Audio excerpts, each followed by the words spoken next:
This నమస్తే conference will now be recorded.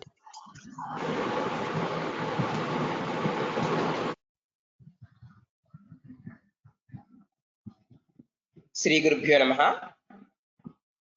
Ashtavakra గీత 15వ ప్రకరణము 16వ రోజు 9 అక్టోబర్ 2020. నిన్న 8వ శ్లోకం చివరిలో ఉన్నాము. అది ఒకసారి చదువుతూ 9వ శ్లోకానికి కంటిన్యూ చేస్తానండి. అర్థమును ప్రకాశింపచేయుందియే జ్ఞానము, అందువలననే ఆత్మ చైతన్య రూపమును జ్ఞాన రూపమును అయి ఉన్నది. జడము మరియు చైతన్యము యొక్క భేదము సుగమమగు రీతిని చూపించబడుచు ఉన్నది. తనను తనకంటే భిన్నముగు సమస్త పదార్థములను తెలుసుకున్నదియే చైతన్యము. తనను తనకంటే భిన్నముగు పదార్థములను తెలుసుకొన జాలనిదియే జడము. Full stop. ఇది నిన్న చదువుకున్నదండి.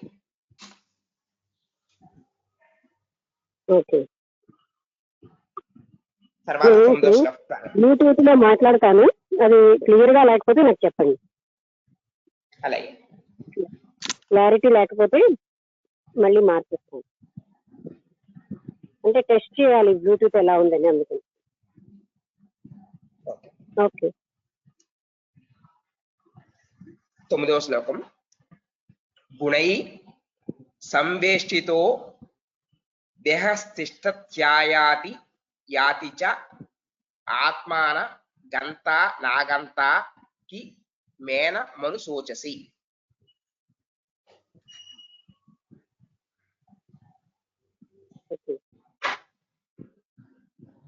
టీకా చదివినా అండి, తాత్పర్యంగా చదివినా?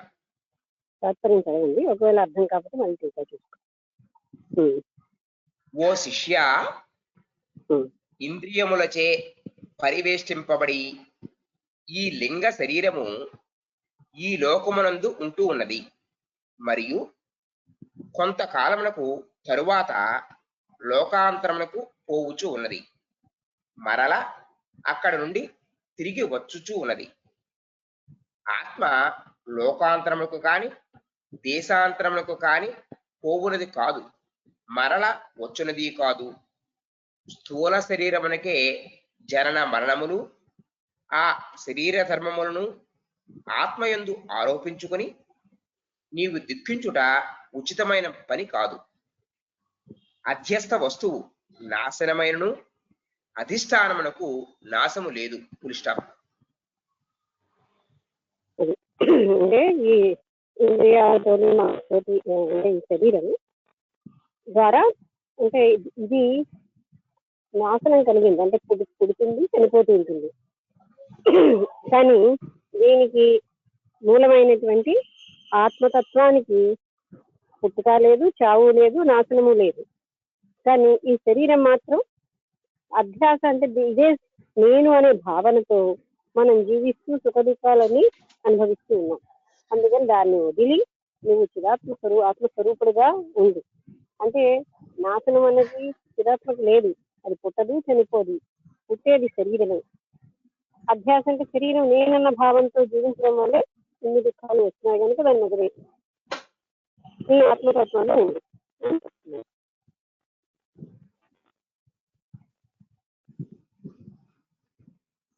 ప్రశ్న సమాధాన రూపంలో దీని కంటిన్యూషన్ ఉందండి. ప్రశ్న: ఆత్మ లోకాంతరమునకు పోదనియు లింగ శరీరము మాత్రమే లోకాంతరమునకు దేశాంతరమునకు పోవుచు వచ్చుచూ ఉన్నదనియు కదా తమరు చెప్పుచూ ఉన్నారు. అట్లయినచో ఆత్మ లేకుండా కేవల లింగ శరీరము మాత్రము గమనాగమనములను ఎట్లు చేయగలుగును? ఎందుకు అనగా లింగ శరీరము జడము కదా. జడముకు లింగ శరీరమునందు సుఖ దుఃఖ అనుభూతి ఎట్లు కలుగును? Question mark. అంటే ఆయన అడుగుతున్నారు, ఆత్మ అన్నది లింగ శరీరం అంటే ఒక దగ్గర నుంచి ఇంకో దగ్గరికి పోయేది ఇదంతా ఆ లింగ శరీరం కదా, మరి ఆత్మ ఎక్కడికి పోదంటున్నారు. మరి లింగ శరీరం కూడా జడం కదా, అటువంటి లింగ శరీరం ఇలాంటి లోకాలన్నిటికీ ఎలాగ తిరిగి వస్తుంది, అది ఎలా సంభవం అని అడుగుతున్నారు. మీ మాట బాగా స్లోగా వినిపిస్తోంది. బాగుంది, క్లారిటీ ఉంది, కానీ స్లోగా మాత్రం వినిపిస్తుంది. ఓకే, చూద్దాం. ఈ ప్రశ్నకి సమాధానము గమనాగమనములు పరిచ్ఛిన్న బ్రాకెట్లో అవ్యాపక వస్తువులకే కలుగును. వ్యాపకమునందు గమనాగమనములు లేవు. లింగ శరీరము పరిచ్ఛిన్నమైన అది అగుట వలన దానికి గమనాగమనములు సంభవించును. ఆత్మ అపరిచ్ఛిన్నము కావున దాని యందు గమనాదులు ఉండవు. Full stop. దీనికి వివరణ మళ్ళీ ఇచ్చారు. ఇట్లు అనగా జలముతో నిండింపబడిన ఒక కుండను ఒక చోటు నుండి మరి ఒక చోటికి తీసుకొని పోవచ్చును, కానీ ఆకాశమును తీసుకొని పోగలమా? ఎందుకు అనగా ఆకాశము అంతటా వ్యాపించి ఉన్నది. ఎక్కడెక్కడి ఘటమును తీసుకొని పోవచ్చున్నారో అక్కడ ఆకాశము ఉండనే ఉన్నది. అట్లే ఎక్కడెక్కడికి లింగ శరీరము పోవచ్చు ఉన్నదో అక్కడ అంతయు ఆత్మ ప్రతిబింబము దాని యందు పడుచునే ఉన్నది. ఈ చేతన ప్రతిబింబముతో ఉన్న అంతఃకరణమే సుఖ దుఃఖములకు కర్తయని భోక్తయని చెప్పబడుచు ఉన్నది. Full stop. ఇంకా ఉందండి, ఇంకా 7-8 లైన్లు ఉంది వరుసగా. అంటే లింగ శరీరం అనేది అంటే ఇది పరిచ్ఛిన్నం, అంటే ఏంటి, పరిమితంగా ఉంది. అందువల్ల ఈ లింగ శరీరం ఆ లింగ శరీరం ఇలా పరిచ్ఛిన్నంగా ఉన్నాయి. శరీరం కూడా పరిచ్ఛిన్నమే, అంటే ఇక్కడ ఒక శరీరం మరొక శరీరం అలాగా. కానీ అపరిచ్ఛిన్నమైనది ఆత్మతత్వం. అక్కడ దాంట్లో పోవడం లేదు, ఉండడం లేదు, ఎక్కడికి వెళ్ళే తత్వము లేదు, చలనం అనేది నేనే లేదు. అది ఎప్పుడు కూడా ఏకరూపంగా ఉంటుంది. అందుకని పరిచ్ఛిన్నమైనటువంటి లింగ శరీరంలోని భౌతికమైన శరీరంలోని అభ్యాస అంటే నేను శరీరాన్ని అనే ఆత్మతత్వాన్ని మనం ఆపాదిస్తున్నాం. దాంతో ఏంటంటే దానివల్లనే ఈ సుఖచిత్తాలు జన్మమరణాలు అన్ని కలుగుతున్నాయి. అదే మెయిన్ అన్నిటికీ కారణం. ఎలాగైతే అది ఉదాహరణగా ఏంటంటే జలంతో నిండిన కుండను దగ్గర నుంచి అదేవి తీసుకెళ్తాం, అలాగే ఆకాశాన్ని తీసుకెళ్ళడం అనేది ఉండదు. ఎందుకంటే ఆకాశం అంతటా ఉన్నదే, ఎక్కడికి తీసుకెళ్ళినా అదే ఆకాశం. అది ఇంకా పాయింట్ అన్నమాట. అంటే కుండలో ఉన్న ఆకాశం, బయట ఉన్న ఆకాశం, ఎన్ని కుండల్లో ఉన్న ఆకాశం ఒకటే. అలాగే ఎన్ని లింగ శరీరాల్లో ఉన్న, ఎన్ని భౌతిక శరీరాల్లో ఉన్నటువంటి ఆ చైతన్యం ఒకటిగానే ఉంది. అది భిన్న భిన్నంగా ముక్కలైతే లేదు. పరిచ్ఛిన్నం అన్నది శరీరానికి ఉంది, కానీ ఆత్మ చైతన్యానికి లేనే లేదు. పరిచ్ఛిన్నం అంటే విభజన, దానికి మూమెంట్ లేదు. శరీరం కదులుతోంది, ఎక్కడి నుంచి అక్కడికి, ఈ లోకం నుంచి ఆ లోకానికి వెళ్ళేది లింగ శరీరం అంతే అవ్వచ్చు. కానీ ఆ లింగ శరీరం వెళ్తుంది, కానీ ఆత్మకి గమనమే లేదు. అది అంతటా ఏకరూపంగా నిరంతరాయంగా ఉంది. అది లేని స్థితి స్థలము ఏమీ లేనే లేదు.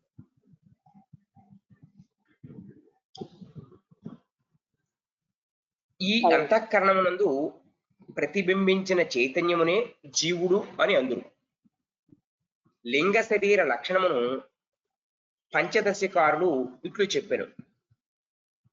లింగ శరీరము బ్రాకెట్లో అంతఃకరణము, దాని అందలి చైతన్య ప్రతిబింబము, దానికి ఆశ్రమై అధిష్టానము, ఈ మూడును కలిపి జీవుడనియు మరియు మాయ యందలి ప్రతిబింబము, మాయ అధిష్టానము, ఈ మూడు కలిపి ఈశ్వరుడనియు చెప్పిరి.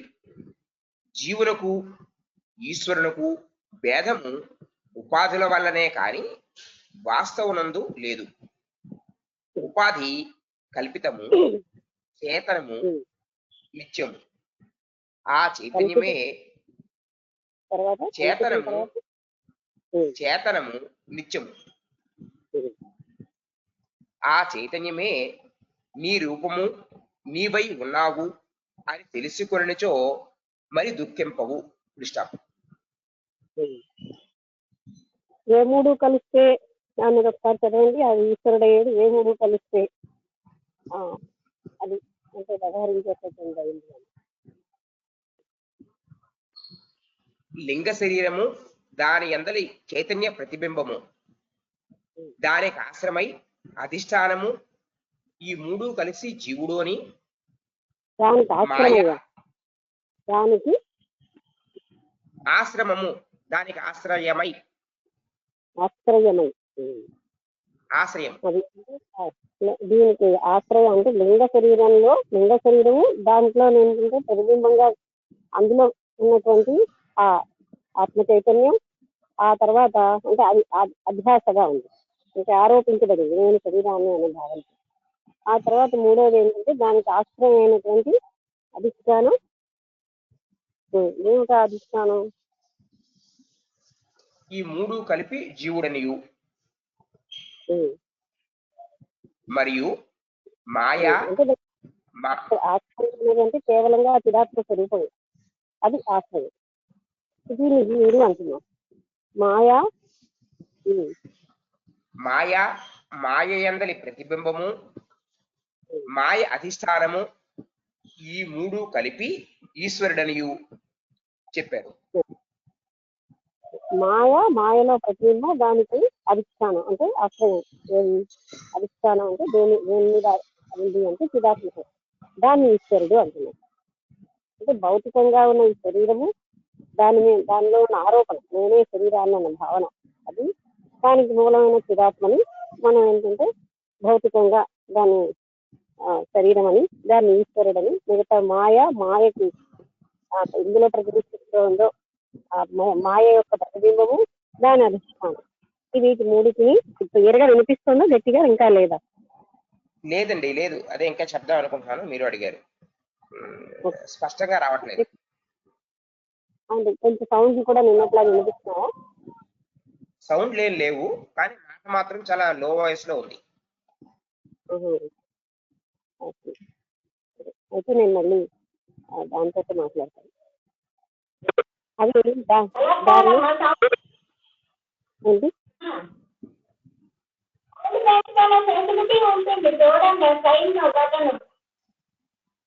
ఏమంటున్నారు అర్థం కావట్లేదు. సైడ్ ని ఒక బటన్ ఉంటుంది, ఆ బటన్ చూడమని వర్ధని గారు అంటున్నారండి. అవునవును, అవి చేసినా అలాగే ఉంది వాయిస్, ఇప్పటికీ అలాగే ఉంది. ఓకే ఓకే అండి. దాన్ని ఈశ్వరుడు అని అంటారు. జీవునకును ఈశ్వరునకును భేదము ఉపాధుల వల్లనే కాని వాస్తవమునందు లేదు. అంటే భేదాలు ఉపాధుల వల్లే ఉన్నాయి. అంటే శరీరం, భౌతిక శరీరము, లింగ శరీరము ఇలాంటివి. కానీ నిజానికి భేదమే లేదు. ఎందుకని? ఇవి శాశ్వతమైనవి, నశించిపోయిన వాటిని నేను ఐడెంటిఫై అవుతాను. నేను శరీరాన్ని అన్న వల్లే అన్ని రకాలు జరుగుతాయి. కానీ నేను చిదాత్మనని తెలుసుకుంటే ఈ దుఃఖమే లేదు. నేను శరీరాన్ని అనుకోవడం వల్లే బాధలన్నీ మొదలయ్యాయి. అందుకని నువ్వు దుఃఖహీనుడ వైపు చిదాత్మని అన్న భావనలో ఉండి అని చెప్తున్నాను. ఇప్పుడు క్లియర్ గా ఉందండి? ఇప్పుడు చాలా క్లియర్ గా ఉందండి. ఇది ఇయర్ ఫోన్స్ తోటి. ఓకే. ఉపాధి కల్పితము, చేతనము నిత్యము. ఆ చైతన్యమే నీ రూపము, నీవు అయి ఉన్నావు అని తెలుసుకొనినచో మరి దుఃఖింపవు. ఉపాధి అనేది కల్పించబడింది, చైతన్యం నిత్యంగా ఉంది. కల్పించబడింది అంటే ఏంటి? నేను ఉపాధిని అన్న భావనలో. అందుకని అది కల్పితము, చైతన్యం నిత్యంగా ఉంది అది. అందుకని ఈ నిరంతరంగా చైతన్యం నేను అన్న భావనలో ఉన్న వాళ్ళకి ఇవేమీ ఉండవు. చేతనము చైతన్యము రెండు ఒకటేనా అండి?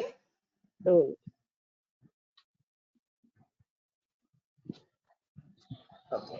ఈ ఈ శ్లోకం 9వ శ్లోకం పూర్తయింది. లక్ష్మి, ఇక్కడ మరొకసారి వివరణ కావాలి. అంటే అది చెప్తున్నా, 3 స్టెప్. లింగసరి పంచదశీకారులు అంటే ఎవరు? పంచదశీకారులు అంటే పంచదశి అన్నదాన్ని రచించిన వాళ్ళు, అంటే వాళ్ళు పంచదశి అన్నది ఒకటి ఉంది, దాన్ని రచించిన వారండి. అదే ఇక్కడ సెంటెన్స్, లింగ శరీరము, దాని అందరి చైతన్య ప్రతిబింబము, దానికి ఆశ్రమైన అధిష్టానము, ఈ 3 కలిపి జీవుడు. అంటే 3 ఇంగ్రీడియంట్స్ ఇచ్చారు. చైతన్య ప్రతిబింబము అదే లింగ శరీరం నీకు అర్థమైంది కదా. దాంట్లో నేను లింగ శరీరాన్ని అన్న భావన అర్థమైందా, అంటే ఐడెంటిఫికేషన్. మూడోది దానికి ఆశ్రయమైన చైతన్యం, అంటే దానికి ఆశ్రయం ఏమిటి? అసలు చైతన్యమే దానికి ఆశ్రయం.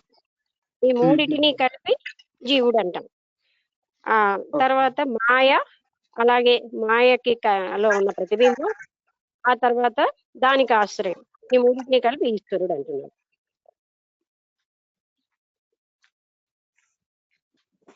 ఓకే, చాలా కాంప్లికేటెడ్ గా ఉంది. నువ్వు అది విను, తర్వాత అన్ని అర్థమైపోతాయి. అంటే అసలు మనకు ఆల్రెడీ అర్థమైన దాంతో, అంటే అక్కడ ఏమిటని చెప్తున్నారు, మాయ అనేది కేవలంగా ఆ చిదాత్మలో ఒక భాగమే.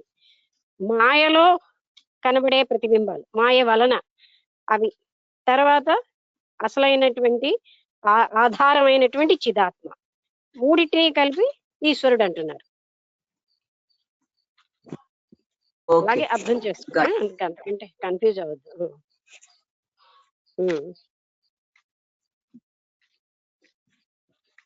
ఓకే, చదవండి.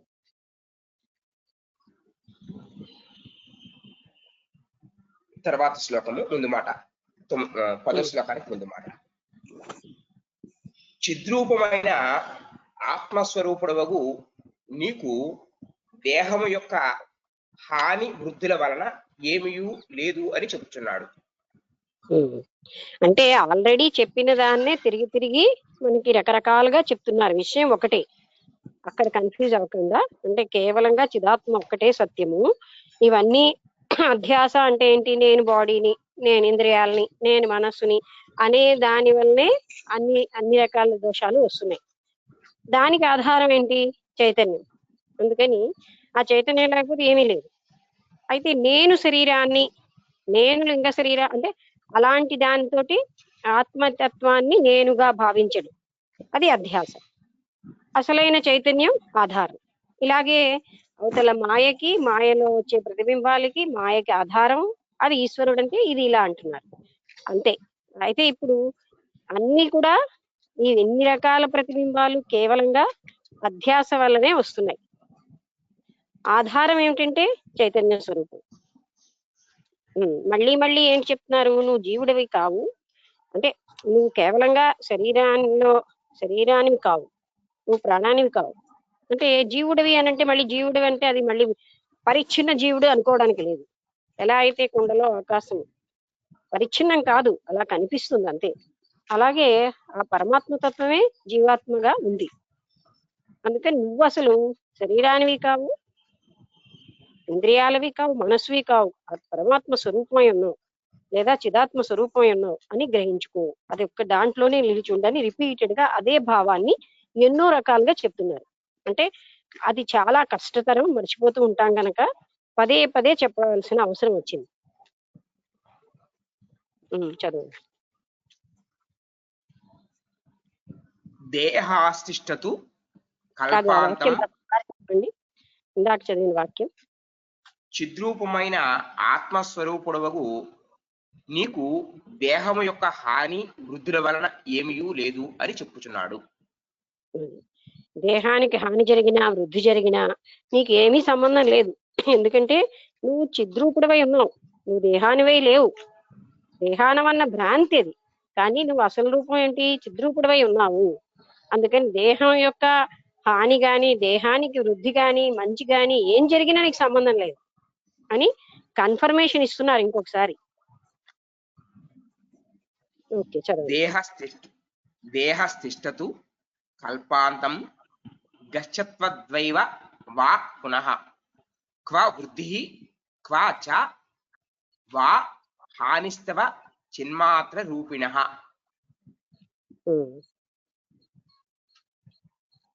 ఓ జనక, ద్రష్ట ద్రవ్యము కంటే వేరు అని నియమం ఉన్నది. దేహము ద్రవ్యము, నీవు ద్రష్టవు. దేహముతో నీకెట్టి సంబంధమును లేదు. నీ స్థూల దేహము కల్పాంతము వరకు ఉండవచ్చును లేదా ఇప్పుడే పోవచ్చును. దేహము ఉన్నంత వరకు నీకు స్థితియు, దేహము నశించినందున నీకు నాశనమును కలుగదు. దేహము అనిత్యము, నీవు నిత్యుడు. దేహమునకు సత్తాస్ఫూర్తిని కలుగజేయువాడవు నీవు. దేహమునకు నీవు సాక్షివి. ఇట్టి నిశ్చయము వలన నీవు జీవన్ముక్తుడవై చరించుము. Full stop. అది పదార్థంతో తయారు చేయబడిన, అంటే ఈ మెటీరియల్ అని కదా దేహము, నీవు కాదు.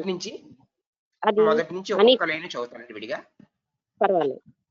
అదే విషయం 10 సార్లు చెప్తున్నారు కదా, ఇందులో కొత్తగా ఏమీ లేదు. ఏం చెప్తున్నారు? ఈ పరిచ్ఛిన్నం పదార్థంతో మెటీరియల్ తో తయారబడిన ఈ దేహాన్ని నువ్వు కావు. నువ్వు కేవలంగా ఆ చిద్ధాత్మ స్వరూపుడివై ఉన్నావు. ఈ దేహం ఒకసారి ఉంటుంది, ఒకసారి ఉండదు. కానీ నువ్వు మాత్రం నిరంతరాయంగా ఉంటావు. ఇంకా ఆ శ్లోకంలో ఏం చెప్పారండి? ఇప్పుడు చదవండి. అదే మీనింగ్ అయినా అదే ఆ 2 లైన్ల తర్వాత తాత్పర్యం. నీ స్థూల దేహము ఒక్కసారి అండి. నమస్కారం అండి. ఇది ఎన్నో ప్రకరణలో మీరు చదువుతోంది? ఎన్నో ప్రకరణలో ఉన్నాం మనం ఇప్పుడు? 15వ ప్రకరణలో 10వ శ్లోకం అండి. Okay okay, thank you. మీరు ఎవరు కూడా ఎక్స్ప్లెయిన్ చేసేటప్పుడు చదవకండి. దానివల్ల రెండిటికి చెడ్డ రేవడైపోతారు. అవతల చదువు సాగదు, యువతల వినడము సాగదు. తర్వాత గాని ముందు గాని చదువుకోండి. అది అంటే స్కూల్లో పిల్లలకి మేము ఇలాగే చెప్తూ ఉంటాం. ఎందుకంటే చదివేటప్పుడు అది ఎక్స్ప్లెనేషన్ అర్థం కాదు, అంటే దాని మీద మనసు పెట్టలేం. ఆ చదువు కూడా సరిగ్గా జరగదు, 2 రకాలు అయిపోతుంది మనసు. ఓకే, చదవండి. దేహము ఉన్నందున నీకు స్థితియు, దేహము నశించినందున నీకు నాశనము కలుగదు. అది అంటే దేహంతో నీకు సంబంధం లేదు. దేహం ఉన్నా నువ్వు ఉండడం గాని, దేహం నాశనం అయిపోతే నువ్వు నాశనం అయిపోవడం గాని లేదు. అదే విషయం పదే చెప్తున్నారు. ఎందుకంటే నువ్వు నిరంతరాయంగా ఉన్న చిదాత్మ స్వరూపుడివి. దేహం యొక్క జీవించి ఉన్నంత కాలంతో కానీ ఇప్పుడే దేహం నశించినా సరే నీకేమీ సంబంధం లేదు. ఎందుకంటే నేను దేహాన్ని అన్న భ్రాంతి వల్ల ఇవన్నీ బాధలు వస్తున్నాయి. నేను దేహాన్ని కాను అనేటప్పుడు దేహం ఉంటేనేంటి పోతేనేంటి అని అక్కడ అది మరి కొంచెం గట్టిగా చెప్తున్నారనమాట. నువ్వేమో దేహంతో సంబంధం లేని చిదాత్మ స్వరూపుడివై ఉన్నావు. అటువంటప్పుడు దేహంతో అది జీవించున్నా మరణించినా నీకేమీ సంబంధం లేదు. నువ్వు నిరంతరాయంగా ఉన్నావు. దేహం లేనప్పుడు ఉన్నావు, దేహం ఉన్నప్పుడు ఉన్నావు అని చెప్తున్నారు. దేహము అనిత్యము, నీవు నిత్యుడవు. దేహమునకు సత్తాస్ఫూర్తిని కలుగజేయువాడవు నీవు. దేహమునకు నీవు సాక్షివి. ఇట్టి నిశ్చయం వలన నీవు జీవన్ముక్తుడవై చరించుము. అదే రిపీటెడ్ గా, అంటే నువ్వు సాక్షిగా ఉన్నావు కానీ దేహం అనిత్యం, నువ్వు నిత్యుడివి. అందుకని ఈ భావన గట్టిగా మనసులో నిశ్చయించుకుని నీవు నిత్యుడివై జీవించు. అంటే నేను శరీరాన్ని అనిత్యాన్ని అని జీవించకుండా నేను నిత్యుడనే చిదాత్మ స్వరూపాన్ని అని జీవించు అని చెప్తున్నారు. తర్వాత శ్లోకం 11వ శ్లోకానికి ముందు మాట అండి.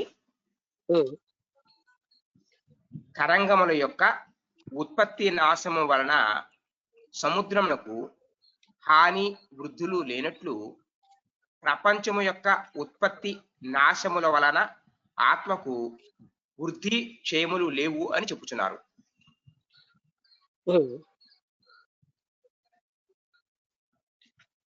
11వ శ్లోకం అండి.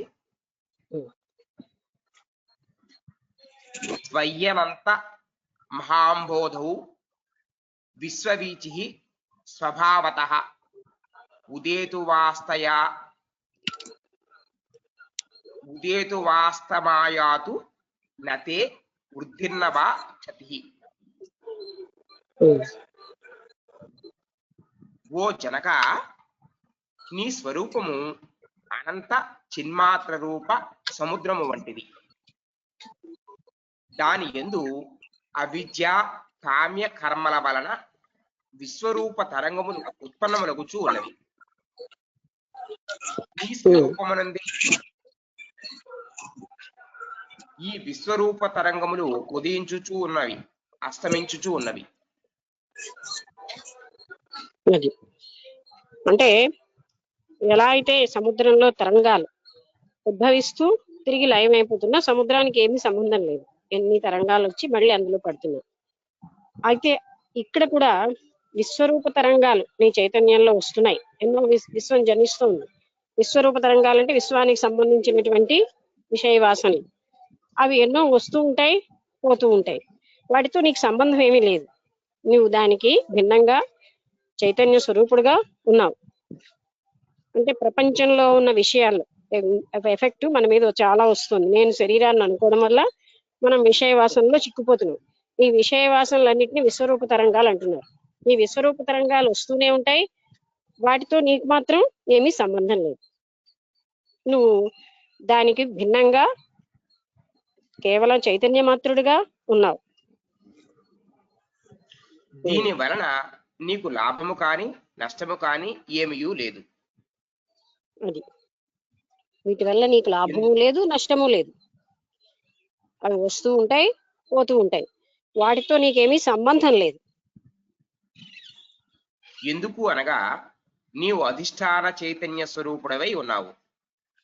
అధిష్టానమునకు కల్పిత వస్తువు హాని నెన్నడును చేయజాలదు. ఏది ఎప్పుడూ లేనిదో అది రెండవ దానికి ఎట్లు హాని కలగజేయును? Question mark. అంటే ఎప్పుడు ఉన్నదేంటి? చైతన్యం. నువ్వు అధిష్టానమైన చైతన్యాన్వై ఉన్నావు. అధిష్టాన వస్తువుని కల్పిత వస్తువు అయినటువంటిది ఏమీ హాని చేయలేదు. అంటే ఈ కల్పించబడిన జగత్తు యొక్క భ్రమ ఏమీ నీకు హాని చెయ్యదు. అందుకని నువ్వు నిరంతరాయంగా నిర్వికారుడుగా ఉండి చిదాత్మలో ఉండు. నీ అసలు స్థితి అది అని మరీ మరీ ఎన్నో శ్లోకాలలో ఇదే దాన్ని మనకి గట్టిగా చెప్తున్నారు. ఈ 11వ శ్లోకం పూర్తయింది. తర్వాత 12వ శ్లోకం ముందు మాట.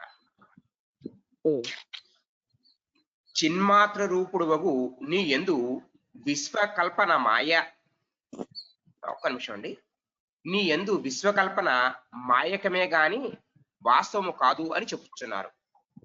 చూసారా, మళ్ళీ అదే పాయింట్. నీ లోపల నువ్వు చిన్మాత్ర స్వరూపుడై నీ లోపల విశ్వకల్పన మాయ గాని అది నిజం కాదు అనే పాయింట్ ని, అంటే ఇంతవరకు అదే రిపీటెడ్ గా మనకు చెప్తున్నారు. శ్లోకం. తాత చిన్మాత్ర రూపోసి నతే భిన్నమిదం జగత్ అతః కస్య కథం కుత్ర హేయోపాదేన కల్పన.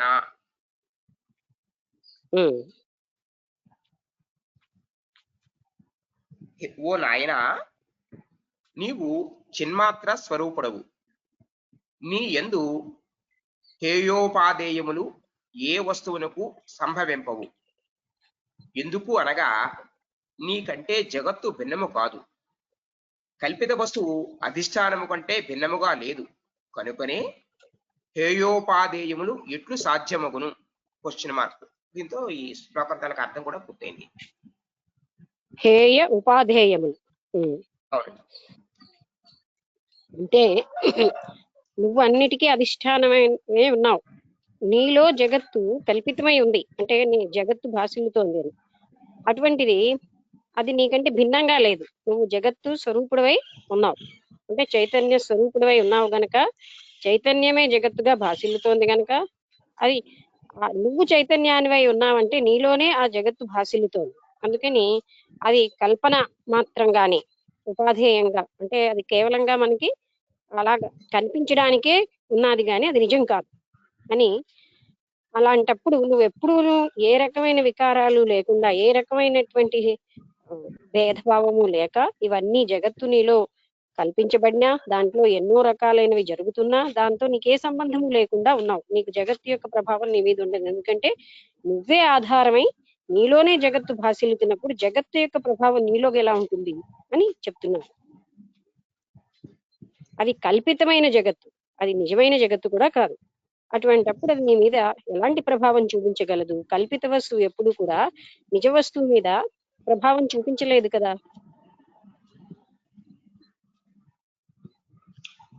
తర్వాత శ్లోకం 13. ఏకస్మిన్ వ్యయే.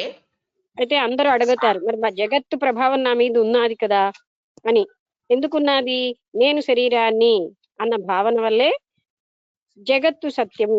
ఈ భావన వల్లే మనకేంటంటే, నేను శరీరాన్ని అన్న మాట చిన్నగా ఉన్నా మొత్తం అన్నిటికీ మూలం అదే. దాని వల్లనే మనకి జగత్తు యొక్క విషయ వాసనలు అవన్నీ ఎక్కువగా ప్రభావితం చేస్తున్నాయి. నేను శరీరం కాను, నేను చిదాత్మని అన్నప్పుడు ఏ ప్రభావం మనకు ఉండదు.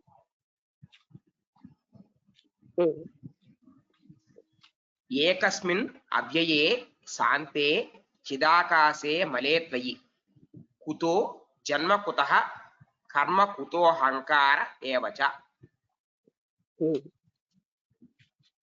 ఓ జనక, సజాతీయ విజాతీయ స్వగత భేద శూన్యుడువును, నాశరహితుడువును, వికారరహితుడువును, చిదాకాశరూపుడువును అగు నీ యందు జననము కాని, మరణము కాని, కర్మ కాని, అహంకారము కాని లేదు. ఇవన్నీ ద్వైతమునందు కలుగుచూ ఉన్నవి.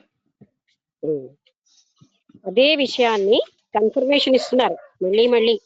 ఎందుకంటే ఎన్నిసార్లు ఇచ్చినా మనం మర్చిపోతున్నాం. అలాగే జనకుడికి కూడా అష్టావక్రుడు, నువ్వేమో అహంకార రహితంగా, నీలో అహంకారం లేదు, నీలో ఏ మాయా లేదు, నువ్వేమో అన్నిటికీ అతీతుడమైన చైతన్య స్వరూపంగా ఉన్నావు అని తన అసలు స్వరూపాన్ని పదే పదే గుర్తు చేస్తున్నారు. ఇది ఏవైతే జగత్తులో శరీరం నేనన్న భ్రాంతి వల్ల వస్తున్న ఏవి కూడా నీలో లేవు. నువ్వు కేవలంగా చైతన్య స్వరూపుడివై, చిదాత్మ స్వరూపుడివై నిర్వికారంగా ఉన్నావు. అంటే ఈ జగత్తులో వచ్చిన ఇలాంటి అహంకారము, ఈ మమకారము, మోహము, జగత్తు సత్యం అనే భావన, ఇవన్నీ కూడా ఇవి నీలోని లేనే లేవు అని చూపిస్తున్నారు. ఆ సత్యం అనే భావనలోంచి ఎన్నో ఉత్పత్తి అవుతూ ఉంటాయి. అలాంటి దోషాలేవి లేకుండా నువ్వు చిదాత్మ స్వరూపుడివై ఉన్నావు. ఏమిటేమిటి చెప్పారండి అక్కడ? అహంకారము, జననము కాని, మరణము కాని, జనన మరణాలు ఉన్నది శరీరానికి, నీకు లేదు. నువ్వు జనన మరణాలు లేకుండా నిత్యుడవై ఉన్నావు. అనిత్యత్వం అన్నది శరీరానికే, ఆత్మకి లేదు. అందుకని నువ్వు నిత్యుడవై ఉన్నావు.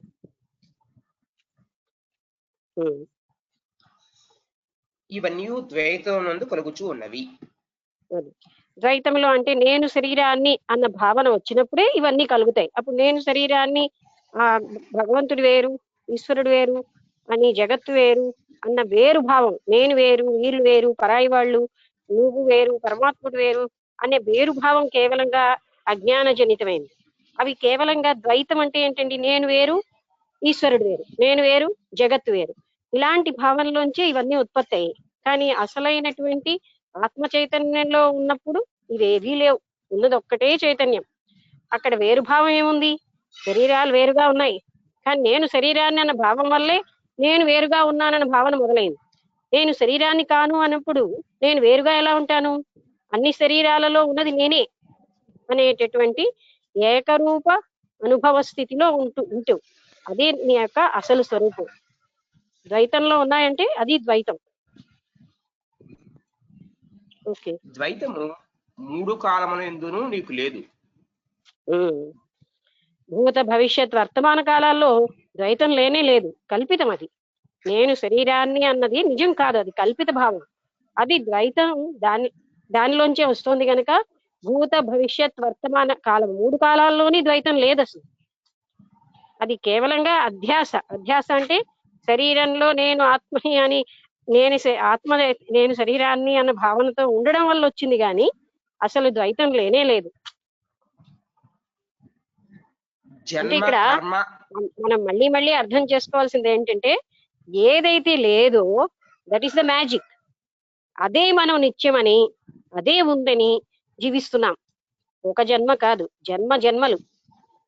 ఏదైతే లేదు అంటే నేను శరీరాన్ని అనేది లేని భావన, అదే నిత్యము, అదే సత్యము. అలాగే జగత్ అన్నది లేదు, కేవలంగా ప్రతిబింబ మాత్రంగా ఉన్న జగత్తు, దానికి అసలు అస్తిత్వమే లేని జగత్తునే సత్యము అన్న భావంతో జీవిస్తున్నాం.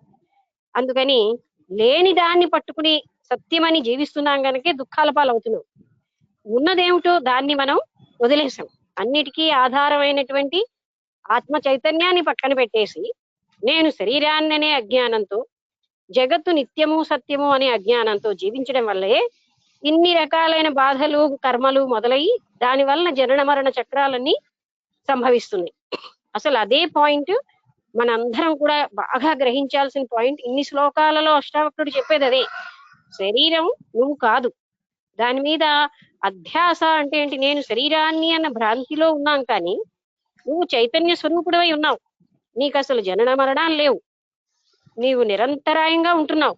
ఈ శరీరానికి సంబంధించినవి ఏవి నీకు లేవు, ద్వైతంలో ఉన్నవన్నీ నువ్వు వీటికి అతీతంగా ఉన్నావు. అది మనం ఇక్కడ గమనించాల్సింది. మనం ఏంటంటే ప్రాక్టికల్ లెవెల్లోకి తెచ్చుకోవాల్సింది ఏంటంటే ఈ శరీరం నేను కాదు, కానీ నేను అన్న భ్రాంతిలో జీవిస్తున్నాం అనేటప్పుడు ఎరుకతో చూడాలి. అవేర్నెస్ అంటారు. అవేర్నెస్ అంటే చెప్పాను కదండి, జడ్జిమెంట్ లేని అవేర్నెస్ ని చాయిస్లెస్ అవేర్నెస్ అంటారు. అలాంటి అవేర్నెస్ తో మనం నిరంతరాయంగా చూస్తూ ఉంటే ఒక్కొక్కటి డ్రాప్ అయిపోతాయి. ఏ అజ్ఞాన జనిత భ్రాంతులు ఉన్నాయో అవన్నీ డ్రాప్ అయిపోతాయి. అక్కడ కాన్ఫ్లిక్ట్ ఉండకూడదు, సంఘర్షణ లేదు. అయ్యో నాకు ఉండకూడదే కోపం, నాకున్నదే అన్న సంఘర్షణ ఉండకూడదు. ఆ సంఘర్షణలో చాలా శక్తులు ఖర్చు అయిపోతూ ఉంటాయి. అందుకని మనం చాయిస్లెస్ అవేర్నెస్ అంటారు. అంటే నిరంతరాయంగా చూస్తూ ఉండడం ఎరుకతో. ఎలాగ చూడాలి? ఒక నమ్రతాపూర్వక స్థితితో, నేను లేను, అబ్జర్వరే లేడన్న స్థితిలో ఆలోచన లేకుండా చూడడం. అది మనం చూస్తూ ఉంటే ఈ భ్రాంతులన్నీ ఒక్కొక్కటి డ్రాప్ అవుతాయి. ఇన్ని శ్లోకాలలో అష్టావక్రుడు ఏం చెప్తున్నాడు? నువ్వు చైతన్య స్వరూపుడివై ఉన్నావు, నువ్వు ఏదైతే భ్రాంతి చెందుతున్నావో అదంతా నువ్వు కాదు.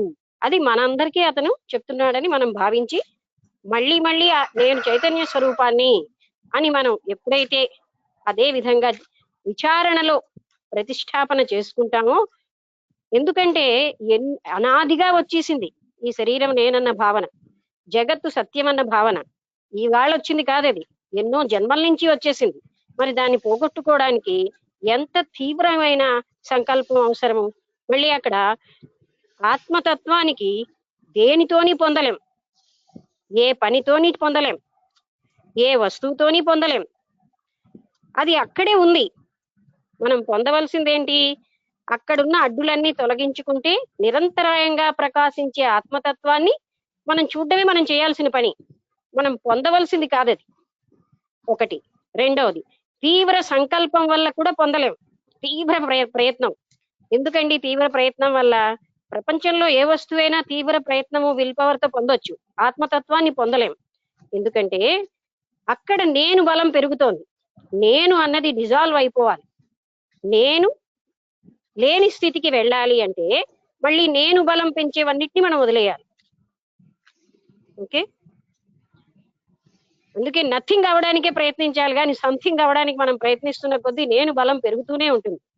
అందుకే ఆ మోక్ష మార్గ ప్రదీపికలో నువ్వు నథింగ్ అవ్వడానికి ఏ శక్తి కావాలో ఆ శక్తి కోరుకో అంటే, నేను సంథింగ్ అవ్వడం అంటే అగైన్ అక్కడ మనకి వికల్పమే. వికల్పాలు లేని స్థితికి రావాలంటే నేను నథింగ్ అయిపోవాలి. ఓకే. జన్మ కర్మ వికార అభావములు గల వాడివి అగుట వలన నీకు కర్తృత్వాధికములు కూడా లేవు. నీకు జన్మ కర్మ ఏంటంటే వికార అభావం. అభావం అంటే లేకపోవడం. జన్మ ధర్మ వికారాలు ఏవి నీలో లేదు కనుక కర్తృత్వం కూడా లేదు. అంటే నేను జన్మించాను, నేను పని చేస్తున్నాను, నేను శరీరాన్ని అనుకుంటేనే కర్తృత్వం. లేకపోతే చిదాత్మని అన్న నాకు కర్తృత్వమే లేదు. పని ఏం చేస్తున్నానన్నది లేదుగా. లక్ష్మి గారు చెప్పండి.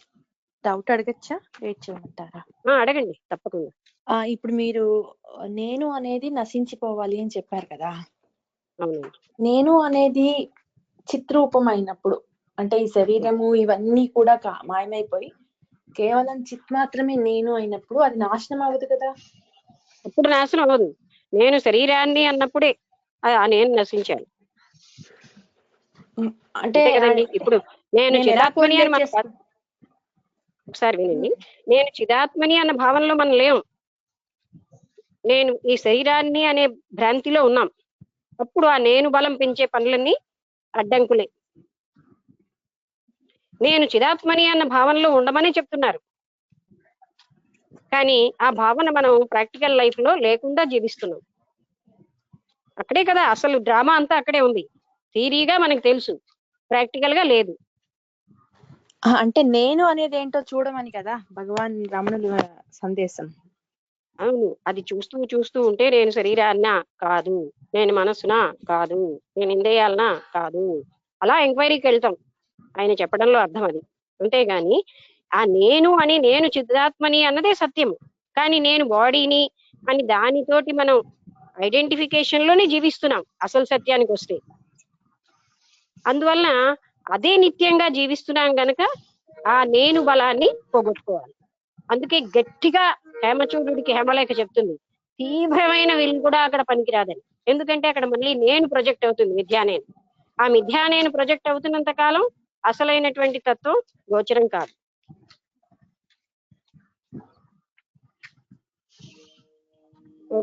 ఓకే అండి. ఇక్కడ మనం ఏంటంటేనండి థియరీగా చదువుతున్నాం, కానీ రియాలిటీలో ఎలా ఉన్నాం అన్న దగ్గరే ప్రొసీడ్ అవ్వాలి. రియాలిటీలో నేను చిదాత్మ స్వరూపంగా అనే భావనలో లేనుగా, నేను బాడీని అనే భావనలో ఉన్నది కనుకే సాధన అంతా అవసరం పడింది. ఆ భావన తొలగించుకోవడం అవసరం పడింది, లేకపోతే తొలగించుకోవాల్సిన అవసరమే లేదు. నేను చిదాత్మని అన్నప్పుడు అక్కడ ఏమీ లేదు, తొలగించుకోవాల్సిన ఆవరణలే లేవు. ఏ ఆవరణలు ఉన్నాయి? శరీరం నేను అన్న భ్రాంతి, జగత్తు సత్యము అన్న భ్రాంతి, ఇవన్నీ మనం తొలగించుకోవాల్సిన విషయాలు. ఓకే. శుద్ధుడివి అగుట వలన నీ యందు అహంకారము కూడా లేదు. నీ రూపము ఉన్నదన్నట్లు ఏకరసము శాంతమునై ఉన్నది. అది అంటే నువ్వు సిద్ధుడని ఎవరంటారండి? ఎవరైతే నేను చైతన్య స్వరూపంలో ఉన్నానని ఆ సత్యంలో ఉండగలుగుతున్నారో వాళ్ళని సిద్ధులు అంటారు. నువ్వు సిద్ధుడు అయిపోయావు కనుక నీలో అహంకారం లేదు. క్షమించండి మేడం, శుద్ధుడు.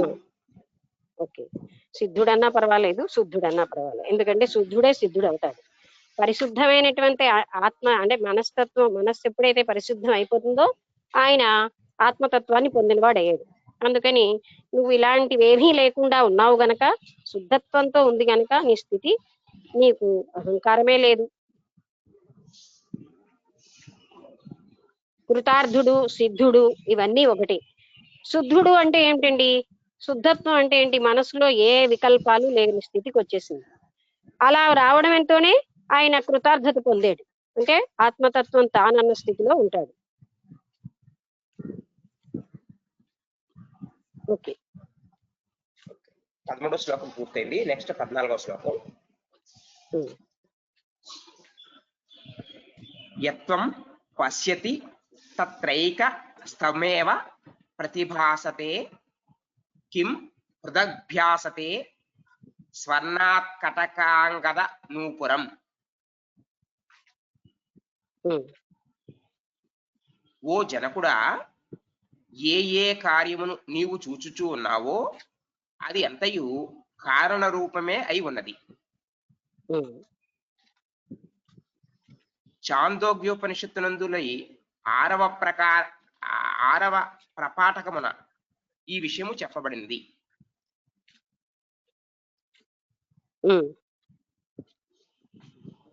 ఆరణికుడు అను నామాంతరము గల ఉద్దాలక మహర్షి 12 సంవత్సరముల గల ప్రాయము గల తన కుమారుడకు శ్వేతకేతువును చూసి, కుమార, నీవు గురుకుల వాసము చేసి అచ్చట సంపూర్ణముగా వేదాధ్యయనము చేయము. ఇంతవరకు మన వంశమునందు బ్రహ్మచర్యమును శీలించిన వాడు కాని ఒక్కడును లేడు. చూసారా, జ్ఞాని గనక ఆయన అలా చెప్పాడు. ఉద్దాలక ఇప్పుడు మనం ఏం చేస్తాం, మన అబ్బాయి నేను బ్రహ్మచారిగా వెళ్ళిపోతున్నాను, నేను కేవలంగా సన్యాసి అంటే అయ్యో అని వెలువెళ్ళి ఆడిపోతారు. అది జ్ఞానికి తెలుస్తుంది అన్నిటికంటే ఉత్తమమైంది అది అని. అందుకని ఆయన చిన్న వయసులోనే చెప్పాడు, నువ్వేమో గురుకులాశ్రమానికి వెళ్ళి అక్కడ అన్ని తెలుసుకో, అంటే సన్యాసిగా జీవించమని చెప్తున్నాడు. అంటే గురుకులాశ్రమాన్ని చిన్న వయసులోనే పంపిస్తేనే ఆత్మజ్ఞానం అన్నది, దానికి సంబంధించిన జ్ఞానాలు, ఈ వైరాగ్యం, వివేకం, ఇవన్నీ కూడా చిన్నప్పుడే వస్తే నిలుస్తాయి. మనకందరికీ ఉన్న తప్పుడు అభిప్రాయం ఏంటంటే, శరీరం శక్తులు ఉడిగిపోయి పనికిరాని డొక్కుగా అయిపోయినప్పుడు అప్పుడు జ్ఞానంలో కల్లా క్లిష్టమైనటువంటి ఆధ్యాత్మిక జ్ఞానాన్ని నేను అని కృష్ణుడు చెప్పాడు. అటువంటి ఆధ్యాత్మిక జ్ఞానంట శక్తులన్నీ ఉడిగిపోయినప్పుడు మనం నేర్చుకోవాలట. ఎలాగైనా నేర్చుకోబడుతుందా అది? ఈ ఆధ్యాత్మిక జ్ఞానం చిన్న వయసులోనే నేర్చుకోవాల్సిన విషయం. అప్పుడు మాత్రమే జీవితం అంతా చక్కగా జీవిస్తారు. మనకు ఆ కాన్సెప్ట్ ఎందుకు వచ్చిందో గాని అది చాలా తప్పుడు కాన్సెప్ట్.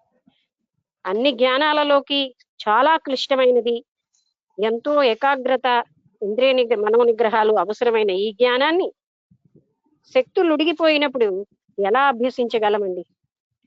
అందుకే ఉద్దాలక మహర్షి జ్ఞాని గనక ఆ జ్ఞానం యొక్క విలువ ఏమిటో ఆయనకు తెలుసు గనక చిన్న వయసులోనే తన కొడుకుకి చెప్తాడు, నువ్వు ఆశ్రమ అంటే వెళ్ళి, అంటే గురుకులానికి వెళ్ళి నువ్వు అన్ని నేర్చుకో అని సన్యాసిగా జీవించని. ఎందుకంటే సన్యాసిగా జీవించడమే చాలా గొప్ప విషయం. ఇంకా దాని ముందు ఏంటన్నా ఉన్నదండి, మళ్ళీ ఈ శ్లోకం యొక్క బిగినింగ్ లో తాత్పర్యం బిగినింగ్ చదవండి. ఏ ఏ కార్యము నీవు చూచుచూ ఉన్నావో అదంతయు కారణ రూపమై ఉన్నది. అది కార్యకారణ సంబంధంతో జగత్తంతా ఉంది కదండి. అందుకని ఆ కారణ రూపమైనది ఉండబట్టే కార్యాలన్నీ జరుగుతున్నాయి అని. అంటే ఇక్కడ నిజంగా చెప్పాలంటే అధిష్టానమైనటువంటి ఆత్మ చైతన్యమే అన్నిటికీ. అదిను కార్యకారణ సంబంధంలో మనందరికీ తెలుసున్నదే. అది ఈ కారణం వల్ల ఈ కార్యం జరిగింది అనేది, అది కారణ రూపంగా ఉంది. ఈ కార్యాలన్నిటికీ ఒక కారణం అన్నది ఉంటూనే ఉంటుంది.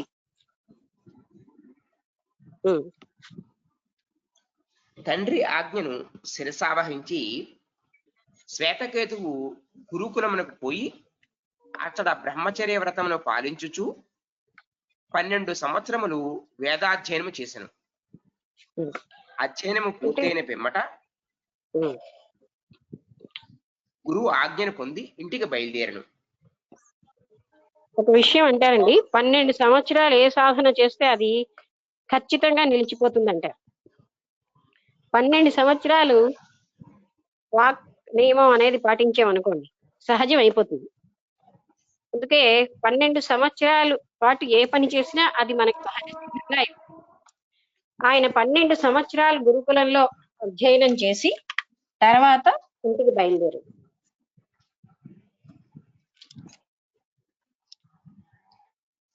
త్రోవలో అతని మనస్సునందు ఒక అభిమానము ఉత్పన్నమయ్యను.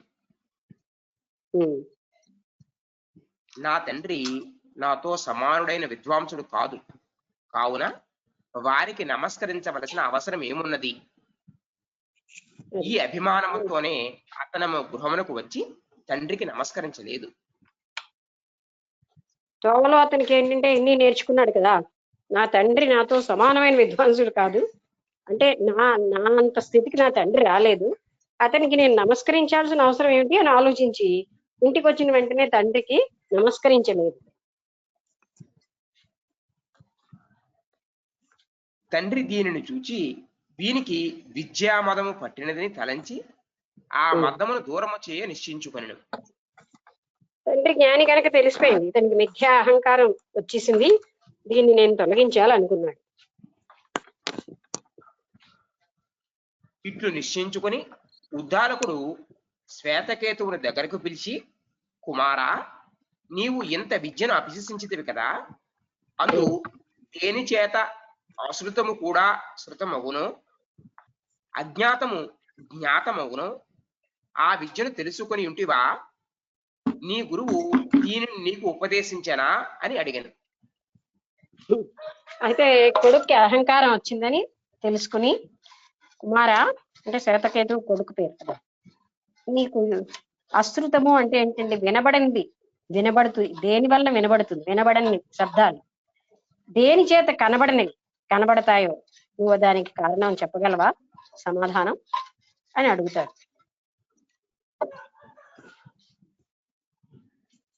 శ్వేతకేతువు తెల్లపోయిన మొగముతో తండ్రిని చూసి, తండ్రి, ఈ విద్యను నేను ఎన్నడూను విని ఉండలేదు, మా గురువు గారు కూడా చెప్పి ఉండలేదు. బహుశా ఇది వారికి తెలిసి ఉండకపోవచ్చును. తెలిసి ఉండినచో నాకు చెప్పకుండా ఉండరు. ఎందుకు అనగా వారికి తెలిసిన విద్యలన్నీ నాకు చెప్పి ఉన్నారు. కావున ఓ తండ్రి, నా యందు దయ ఉంచి నా తప్పును మన్నించి ఆ విద్యను నాకు ఉపదేశించుము అని పలికెను, నమస్కరించాను. చూసారా, ఆయన తనకు అన్ని వచ్చన్న భావంలో ఉన్నాడని గ్రహించాడు కనుక ఈ ప్రశ్న అడిగాడు. అప్పుడు ఆయన పిల్లలు ఏమిటి చెప్తారంటే, 4వ క్లాస్ చదువుతున్న పిల్లాడు టీచరు 4వ క్లాసే చదివాడు అనుకుంటారు, ఆ 4వ క్లాస్ కూడా చదవలేదు అనుకుంటారు. ఎందుకంటే వాళ్ళకు వచ్చినదే ఆ ఎదుటిన్న వ్యక్తికి కూడా అంతే వచ్చిందని భావిస్తారు.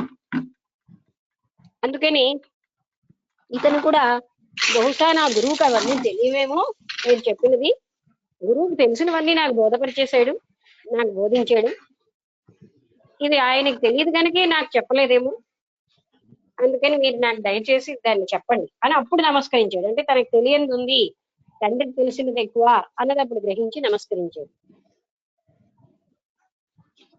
పుత్రుని ఈ నమ్రతను చూసి ఆ ఋషి ఇట్లు ఉపదేశించాను. అప్పుడు ఆయనలో ఉన్న నమ్రత, అన్నిటికంటే ముఖ్యమైనది ఏంటండి నమ్రత. అప్పుడు ఆయన ఆ విద్యను ఉపదేశించాడు. ఇక్కడ శ్లోకం ఇచ్చారండి. సౌమ్యైకేన మత్రెండేన సర్వం మృణ్మయం విజ్ఞాతం స్యాద్వాచారంభణం వికారో నామధేయం మృత్తికేత్యేవ సత్యం.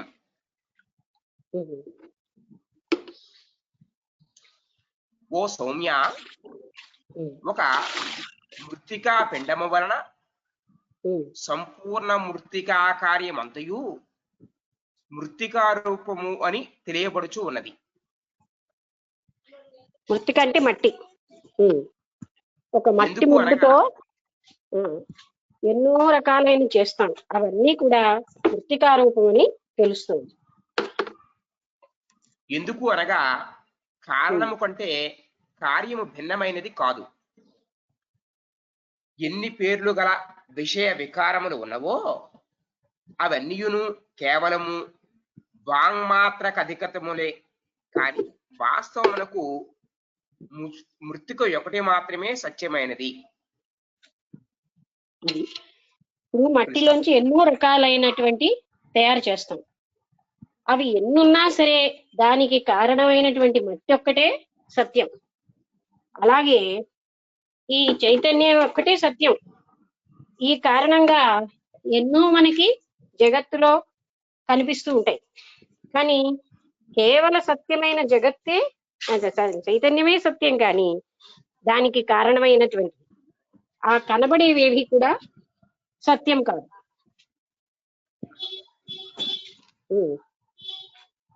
అంటే మృత్తిక ఎలాగైతే కారణమయ్యిందో కుండ అనే కార్యానికి, అలాగనే ఈ జగత్తుకి ఈ జీవులకి అన్నిటికీ కారణం ఆ చైతన్యమే. మరొక శ్లోకం సౌమ్యంగా ఇచ్చారండి ఇక్కడ. ఓకే. సౌమ్యేకేన లోహమణినా సర్వం లోహమయం విజ్ఞాతం స్యాద్వాచారంభణం వికారో నామధేయం లోహమిత్యేవ సత్యం. ఓ సౌమ్య, ఎట్లు వర్ణ జ్ఞానము వలన తత్కార్యరూపముగు కంటక కుండలాదులన్నీయు స్వర్ణరూపములు అని తెలియబడుచు ఉన్నవో, అందువలననే కార్యము కారణము కంటే భిన్నము కాదు అని తెలుస్తూ ఉన్నది. మరొక ఉదాహరణ చెప్పారు. అంటే బంగారంలో ఎన్నో రకాల బంగారంతో నగలు అవి చేస్తాం.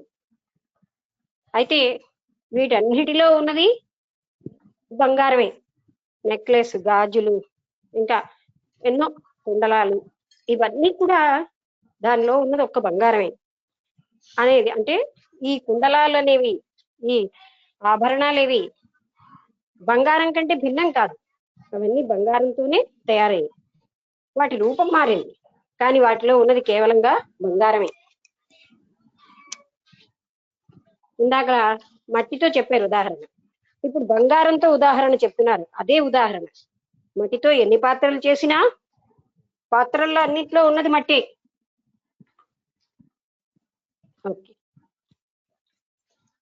నామమునకు విషయముగు సువర్ణ కార్యములన్నీయు వాగ్విశేష వర్ణితములే కాని సత్యములు కావు. ఒక్క సువర్ణము మాత్రమే సత్యమైనవి. వాగ్విశేష వర్ణితములు అంటే వాక్కుతో మనం వర్ణిస్తున్నాం. ఇది నెక్లెస్ అండి, ఇది గొలుసు అండి, ఇది గాజులండి, ఇది ఉంగరం అండి. ఇది వాగ్విశేష వర్ణితములు అంటే అవి వేరేగా వర్ణిస్తున్నాం. వాటి అదంతా ఒక బంగారమే, ఇన్ని లేనే లేవు. బంగారం తప్ప ఆభరణాలకి పేరు మాత్రం పెడుతున్నాం, కానీ ఆ లోపల ఉన్నది బంగారమే. పేరు ఏదైనా సరే అది బంగారమే.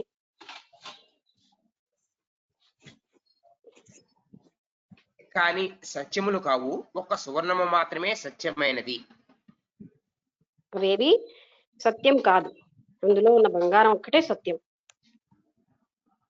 అదే విధముగా ఓ కుమార, అనేక శృతి వాక్యముల ద్వారా బోధితుడనై నేను కార్యకారణ రూపము వలననే స్థితుడనై ఉన్నాను అనియు నేను సచ్చిదానంద స్వరూపాత్మని తెలుసుకుంటూ ఉన్నావు. అంటే ఇది ఎలా అయితే ఎన్ని నగలున్నా దానికి మూలం బంగారమే, అన్నిట్లో ఉన్నది బంగారము.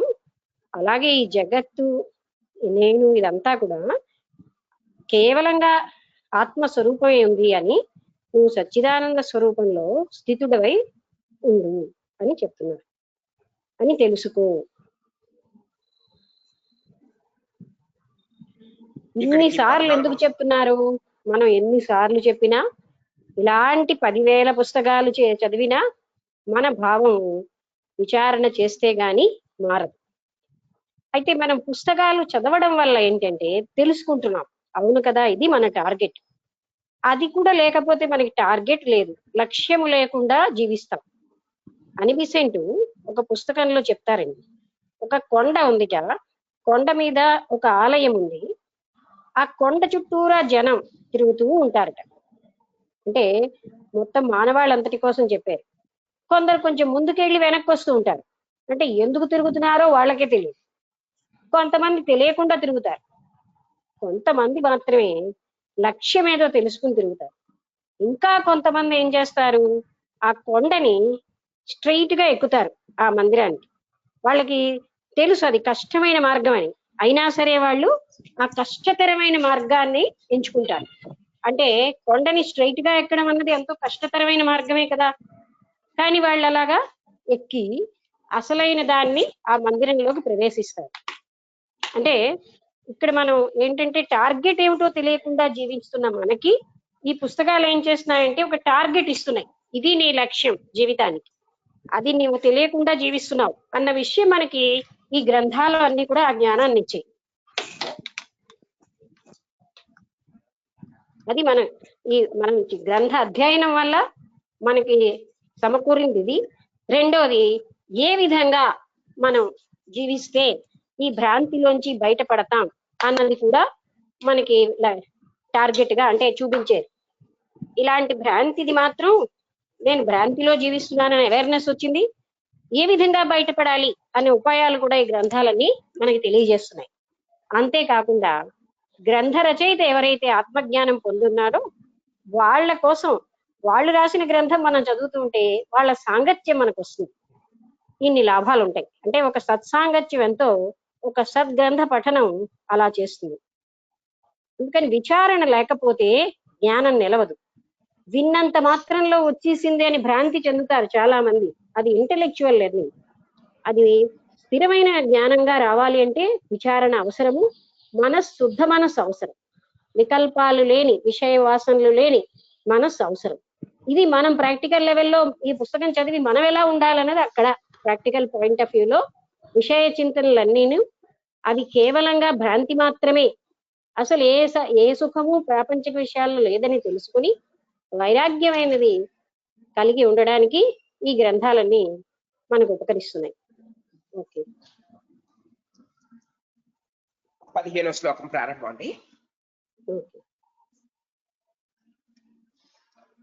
అయం సోహమయం నాహం విభాగమితి సంత్యజ్య సర్వమాత్మేతి నిశ్చిత్య నిస్సంకల్ప సుఖీ భవ.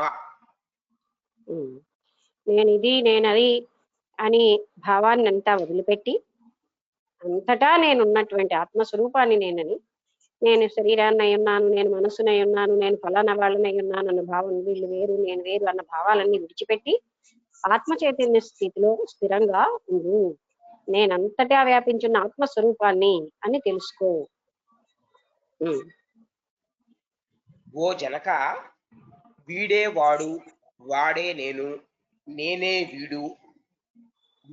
వీడు కాను అనడి ఇట్టి భేదమును విడిచిపెట్టి సర్వరూపములు ఆత్మయే అయి ఉన్నదని నిశ్చయించుకొనుము.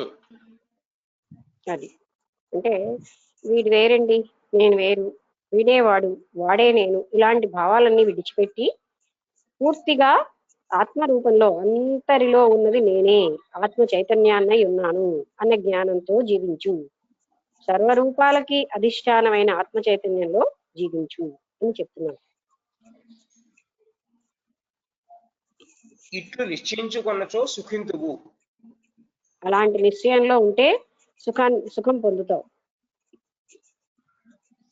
ఎందుకు అనగా ద్వైత దృష్టి నుండి గదా భయం ఉత్పన్నమగుచూ ఉన్నది. అదే భయం గాని, ఆందోళన గాని, ఇవన్నీ కూడానండి, కోపం, ద్వేషము, ఇవన్నీ ద్వైత దృష్టిలోంచే ఉత్పన్నమవుతున్నాయి. అద్వైత దృష్టిలో లేనే లేవు.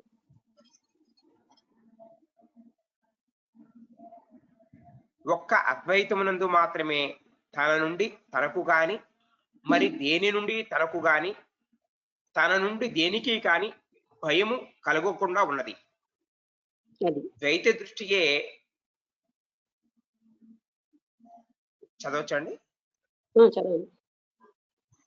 ద్వైత దృష్టియే దుఃఖమునకు కారణము. దానిని విడిచినచో నీవు సుఖివి కాగలవు. ఈ ద్వైత దృష్టి దుఃఖానికి కారణం. ఇప్పుడు అద్వైత దృష్టిలో వాళ్ళ వల్ల ఇతరులకి భయం ఉండదు, ఇతరుల వల్ల వాళ్ళకి భయం ఉండదు. ఎందుకంటే ఏకమాత్ర చైతన్యంగా ఉన్నాను అన్నప్పుడు ఇంకా ఇతరులు ఎవరు లేనే లేరు. అందుకని భయం అన్నది అక్కడ లేనే లేదు. ఒక్క ద్వైత దృష్టిలోనే దుఃఖము, భయము, క్రోధము, బాధ ఇవన్నీ ఉంటాయి. అందుకని ద్వైతాన్ని విడిచేసి అద్వైత దృష్టిలో స్థిరంగా ఉండు అని చెప్తున్నారు. ఏకాంత ప్రదేశమున స్థితుడై ఉన్నవాడు ఎంతవరకు తన అంతఃకరణమునందు ప్రపంచ భావన వృత్తి రాలేదో అంతవరకు మాత్రమే ఆనందమయుడే ఉంటున్నాడు. ఏకాంతం అంటే ఏంటంటే ఒంటరిగా ఎక్కడికో వెళ్ళిపోవడం కాదు, అంతర్లో ఉండి కూడా ఏకాంతాన్ని అనుభవించవచ్చు. ఏకాంతం అంటే కేవలంగా నేను ఆత్మ చైతన్యాన్ని అనే భావనలో ఉన్న వ్యక్తి, ఆయన ఎంతవరకు అయితే విషయ చింతన లేదో అంతవరకు బాగానే ఉంటాడు. ఏ రకమైన దుఃఖానికి లోనవ్వదు. ఎప్పుడు భూత సంబంధమగు ద్వైత వృత్తి ఉత్పన్నమగుచునో అప్పుడే భయం పొడచూపును. అది అంటే ద్వైత వృత్తి ఇది వేరు, ఈ జంతువు వేరు, నేను వేరు, ఈ వ్యక్తి వేరు, నేను వేరు, ఇలాంటి ద్వైత బుద్ధి ఎప్పుడైతే ఉత్పన్నం అవుతుందో అప్పుడే భయం అన్నది కలుగుతుంది. అదే విధముగా ఎంతవరకు నీ హృదయములో నేను వేరు జగము వేరు అనే భావము కలిగి ఉంటుందో అంతవరకు భయము నశించదు.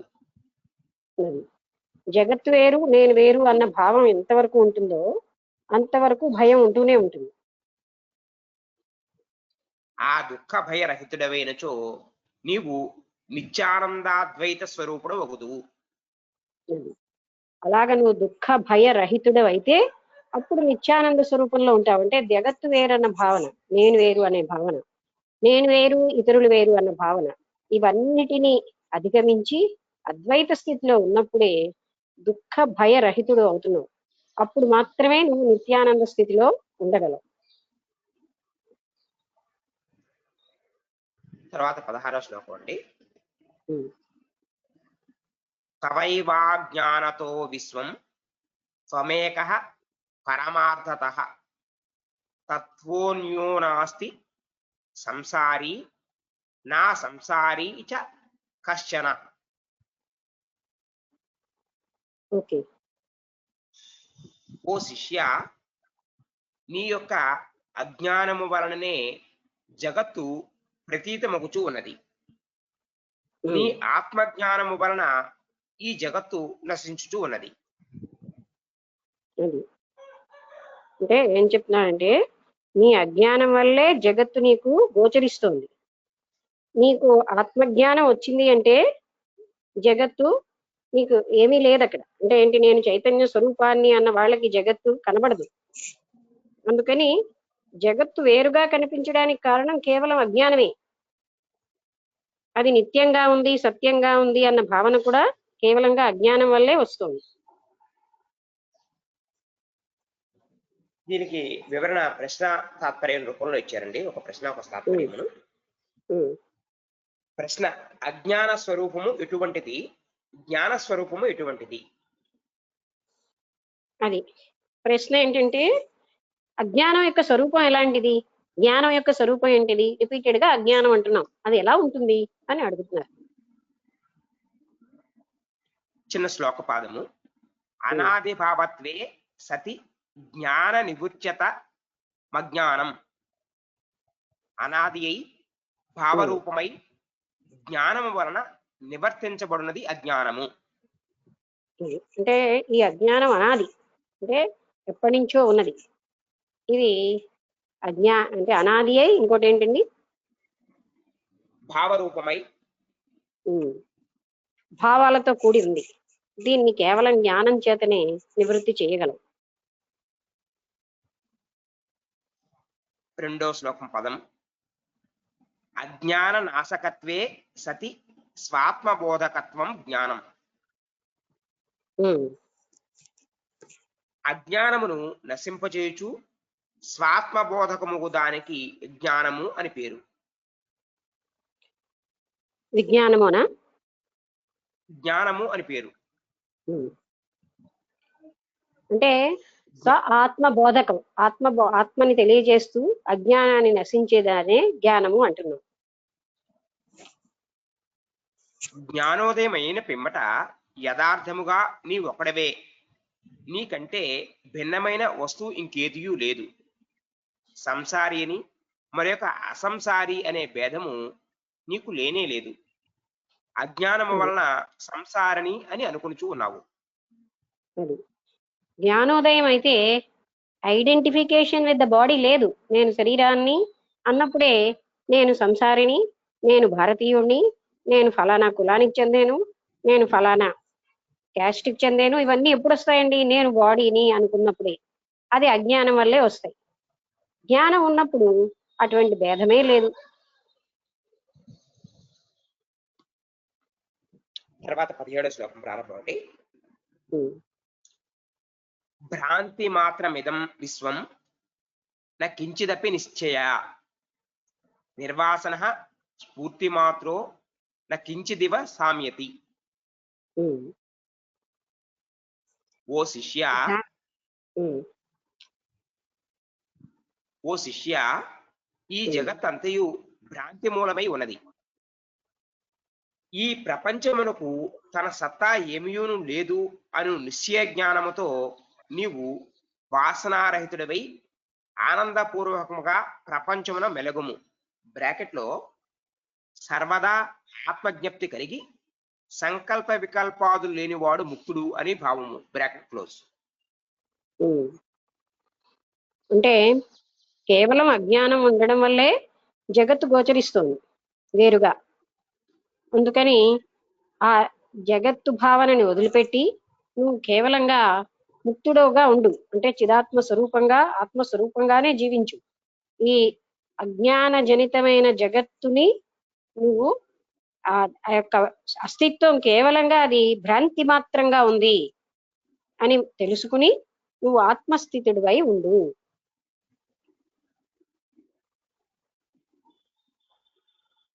తర్వాత 18వ శ్లోకం అండి. ఈ విషయం అందరికీ అర్థమైంది కదా.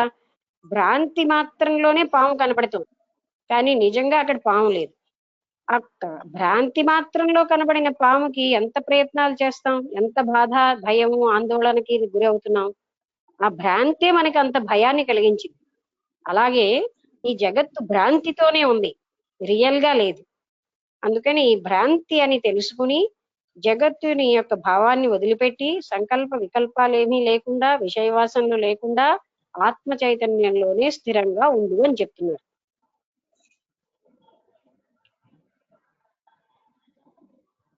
శ్లోకం ఏక ఏవ భవాంబోధావసీదస్తి భవిష్యతి నతే బంధోస్తి మోక్షశ్చ కృతకృత్య సుఖం చర. ఓ జనక, ఈ సంసార రూప సముద్రమునందు నీవు ఎల్లప్పుడూ ఒంటరిగానే ఉన్నావు. ఇప్పుడున్నావు, ఇక పైన ఉండగలవు. దీని తాత్పర్యము పాయింట్ ఒక జనకుడే కాదు, మన అందరం కూడా ఒంటరిలమే. వీళ్ళందరూ ఉన్నారన్నది భ్రాంతి, ఎవ్వరూ ఎవరికి లేరు. ఎలా అయితే జనకుడికి అష్టావక్రుడు చెప్తున్నాడో, నువ్వు ఎప్పుడు ఈ సంసార రూపమైనటువంటి ఈ సాగరంలో ఒంటరిగా ఉన్నావని నువ్వు తెలుసుకో అని మనం కూడా తెలుసుకోవాలి. మనం అందరం ఒంటరిలమే. దీనికి వివరణ ప్రశ్న సమాధాన రూపంలో ఉంది. ప్రశ్న: నేను భవసాగరమునందే నిరంతరము ఉన్నవాడనగుచో మరి ముక్తిని పొందుటెప్పుడు? ఎల్లప్పుడూ బంధమునందే ఉండిపోదునేమో అని క్వశ్చన్. ప్రశ్న అర్థమైంది కదా. నేను ఇలా భవసాగరంలోనే ఎప్పుడు ఉండిపోతే నేను ముక్తిని ఎప్పుడు పొందుతాను? ఎప్పుడు ఇందులోనే ఉండిపోతానేమో. సమాధానము: ఓ కుమారా, ఇంతవరకు నిన్ను నీవు తెలుసుకొనలేక బంధమోక్షములోనే సుడిగుండముల్లో పడిపోతివి. ఇప్పుడు నీ నిజస్వరూపమును తెలుసుకొనే పెదప సంసార సముద్రమునందు అసంగుడవై సాక్షివై ఉంటున్నావు, ఉంటివి, ఉండగలవు. అది అంటే ముందు నిన్ను నువ్వు తెలుసుకోలేకపోయావు. ఎందుకని తెలుసుకోలేకపోయావు? నేను శరీరాన్ని అన్న భ్రాంతిలో ఉన్నావు, అందుకని నువ్వు సంసార సాగరంలో మునిగిపోయావు. ఇప్పుడు నువ్వు జ్ఞానం వల్ల నిన్ను నువ్వు తెలుసుకున్నావు, అందువల్ల నువ్వు సాక్షిగా సంసారంలో ఉన్నా సరే దాంతో ఏ సంబంధం లేకుండా ఉండగలవు, ఉన్నావు, ఉండబోతావు కూడా. అంటే నేను చిదాత్మ స్వరూపాలనై ఉన్నాను అన్నప్పుడు ఏ బంధము అంటదు, అందుకని నువ్వు అలా ఉండగలవు. ఎందుకు అనగా నీ ఎందే ఈ ప్రపంచమంతయు రజ్జువనందు సర్పము వలె కల్పితమై ఉన్నది. ఇప్పుడు నీకు బంధము లేదు, మోక్షము లేదు, నీవు కృతకృత్యుడవు, ధన్యుడవు. Full stop. అది అంటే ఇప్పుడు నీకు ఇంతకాలం ఇది భ్రాంతి రూపంలో జగత్తంతా నీలో ఉంది, దానివల్ల నీకు బంధం వచ్చింది. ఇప్పుడు నీకు బంధము లేదు, మోక్షము లేదు, కృతకృత్యుడివై అంటే నువ్వు దాన్ని పొంది ఆత్మతత్వంలోనే నిరంతరాయంగా ఉండు.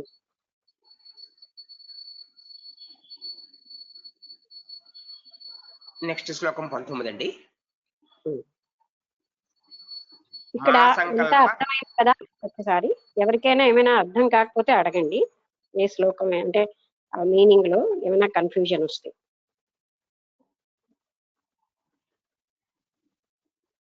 ఎక్కడ ఏదైనా అంటే అడిగితేనే మంచిది, మీకు క్లారిటీ వస్తుంది, అందరికీ క్లారిటీ వస్తుంది. అంటే అందరికీ అన్ని అర్థం అవుతున్నాయనే కదా అర్థం.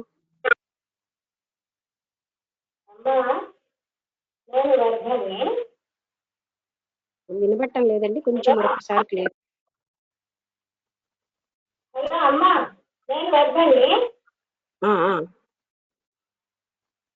చెప్పండి.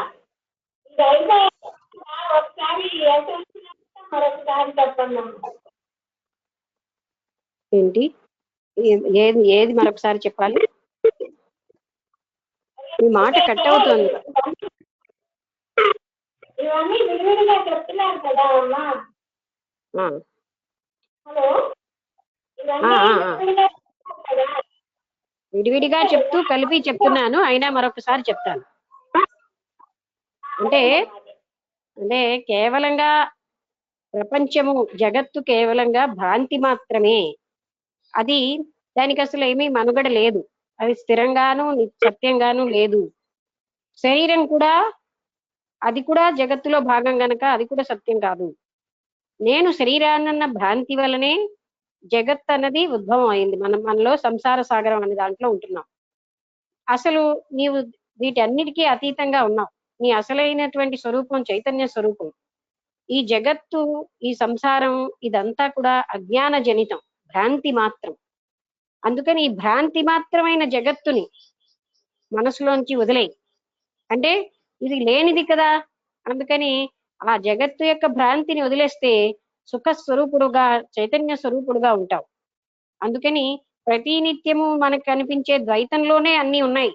నేను వేరు, వాళ్ళు వేరు అన్న భావం, అలాగే ఆ ఈ జగత్తు వేరు నేను వేరు అన్న భావన, వీటి వల్లనే మనకి భయం కలుగుతోంది. ఈ వేరు భావన అంటే పరభావన వల్లనే భయం జనిస్తుంది, దుఃఖం జనిస్తుంది. నేను చిదాత్మనై ఉన్నాననే భావన, ఏకరూపమైన అద్వైత భావనలో భయమే లేదు, దుఃఖమే లేదు. అందుకని నీవు అద్వైత భావనలో నేను చిదాత్మనై ఉన్నాను అనే భావనలో స్థిరంగా ఉండి ఈ భయాన్ని భయరహితుడవై దుఃఖరహితుడవై జీవించు. అదే విధంగా జగత్తు సత్యముగా ఉంది అనే భ్రాంతి నుంచి నువ్వు బయటకు వచ్చి సంసార రూప దుఃఖంలోంచి బయటపడిపో. ఈ భ్రాంతి అజ్ఞానం వల్లనే వచ్చింది. ఈ అజ్ఞానం అన్నది జ్ఞానం వల్లే పోతుంది. అందువల్ల విచారణ అనేది ఏంటంటే ఈ జ్ఞానంతో మనం ఆ అజ్ఞానాన్ని తీసేస్తున్నాం. ఇది కేవలంగా భ్రాంతి మాత్రమైన జగత్తు, ఇది సత్యము కాదు. శరీరం నేను కాను, నేను చిదాత్మ స్వరూపుడై ఉన్నాను అని సంఘం వదిలేయాలి. శరీరం నేను కాను, ఇంద్రియాలు నేను కాను, ప్రాణం నేను కాను, మనస్సు నేను కాను అని వీటన్నిటితో సంఘాన్ని వదిలేసి సంఘరహితుడివై జీవించి సంఘరహితుడిగా ఉండి ఆత్మతత్వంలోనే నువ్వు ఉండు అని చెప్తున్నారు.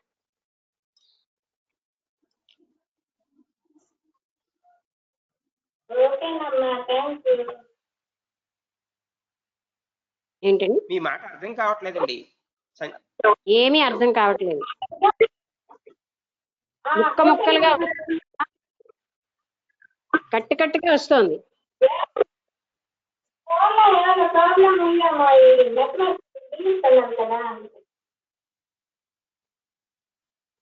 మీకు అర్థం కాలేదు, మీ మాట ముక్కలుగా ఉంటుంది.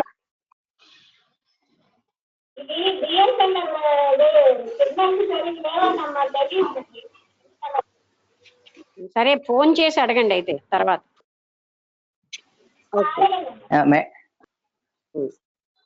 మేడం నమస్తే అండి, నేను సీతాకుమారి. లింగ శరీరం అంటే దాని ప్రత్యేకత ఏంటండి? లింగ శరీరం అంటే ఏంటంటాం మనం? సూక్ష్మ శరీరం అని మనం అంటూ ఉంటాం కదా, అంటే ఇది స్థూల శరీరం, బయటకు కనబడేటటువంటి ఇది స్థూల శరీరం. ఇంకా మనకి లోపల ఎన్నో కోశాలు ఉన్నాయి. అందులో మనోమయ కోశం ఒకటి, కామమయ శరీరం ఒకటి, అలాగే అనే శరీరం ఒకటి. ఇవన్నిటిని కలిపి సూక్ష్మ రూపంలో ఉంటాయి గనక వీటిని సూక్ష్మ శరీరంగా చెప్తాం. ఈ సూక్ష్మ శరీరమే లింగ శరీరం. దాన్నే లింగ శరీరం అని కూడా వ్యవహరిస్తాం. అదే జీవాత్మ అని కూడా అనొచ్చా అండి? కాదు కాదు కాదు, జీవాత్మ కూడా దానికి భిన్నంగా ఉంది. ఇవన్నీ శరీరం, ఇవన్నీ కూడానండి ఏవి కూడా శరీరము అని చెప్పబడుతున్నాయి. వీటన్నిటిలో పనిచేసే శక్తి జీవాత్మ. జీవాత్మ అన్న పరమాత్మ అన్న ఒకటే. జీవుడిలో ఉన్నంత కాలం జీవాత్మ అంటున్నాం. అవును, లింగ శరీరం అంటే అట్లా. ఓకే, అవునండి, సరే. ఆంజనేయమూర్తి గారు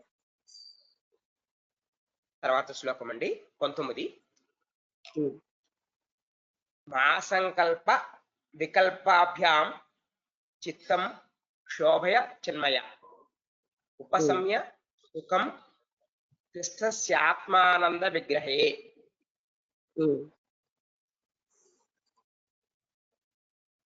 సంకల్ప వికల్పాలు లేకుండా చదవండి. ఓ చైతన్య స్వస్వరూప, సంకల్ప వికల్పముల వలన నీ చిత్తమును శోభనందింపకము. విశేషించి సంకల్ప వికల్ప రహితుడవై నీ స్వస్వరూపానందమునందు స్థితుడవై ఉండుము. పులిస్టాప్. అది అంటే ఈ సంకల్ప వికల్పాలే మనకి శోభని కలిగిస్తున్నాయి, బాధని. అందుకని అతను ఎలా అడ్రస్ చేశాడు, ఓ చైతన్య స్వరూప అని. అంటే ఎలా అయితే సత్యసాయి బాబా ఓ దివ్యాత్మ స్వరూపులారా అని అడ్రస్ చేసేవారు. అంటే ప్రతి వాళ్ళలో కూడా ఆ దివ్యాత్మ ఉంది. అందుకని ఆత్మ స్వరూపులారా, అలాగే చైతన్య స్వరూప అని శిష్యుడిని అడ్రస్ చేస్తున్నాడు. చైతన్య స్వరూపమైన శిష్య అని చెప్పడం. అందుకని నీవు సంకల్ప వికల్పాలు, దుఃఖాన్ని కలిగించే, క్షోభ అంటే బాధ, బాధని కలిగించే సంకల్ప వికల్పాలను వదిలిపెట్టు. సంకల్ప వికల్ప రహితుడివై నీ చైతన్య స్థితిలోనే ఉండు. నెక్స్ట్ శ్లోకం 20వ శ్లోకం. త్యజైవ జ్ఞానం సర్వత్ర మా కించిద్ధృది ధారయ ఆత్మాత్మం ముక్త ఏవాసి కిం విమృశ్య కరిష్యసి.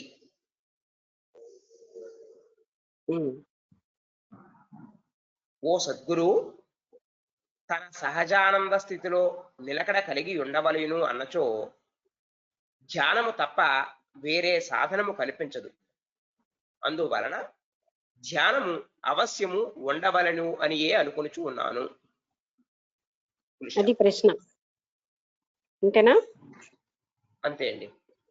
అంటే నిరంతరంగా కూడా నేను చైతన్యావస్థలో ఉండాలి అంటే ధ్యానం తప్ప మరో మార్గం లేదనుకుంటున్నాను. అదే రైట్ కదా? అంటే ధ్యానమే చేసి నేను నా చైతన్య స్థితిలో ఉండాలా, ఆత్మస్థితిలో అని అడుగుతున్నారు.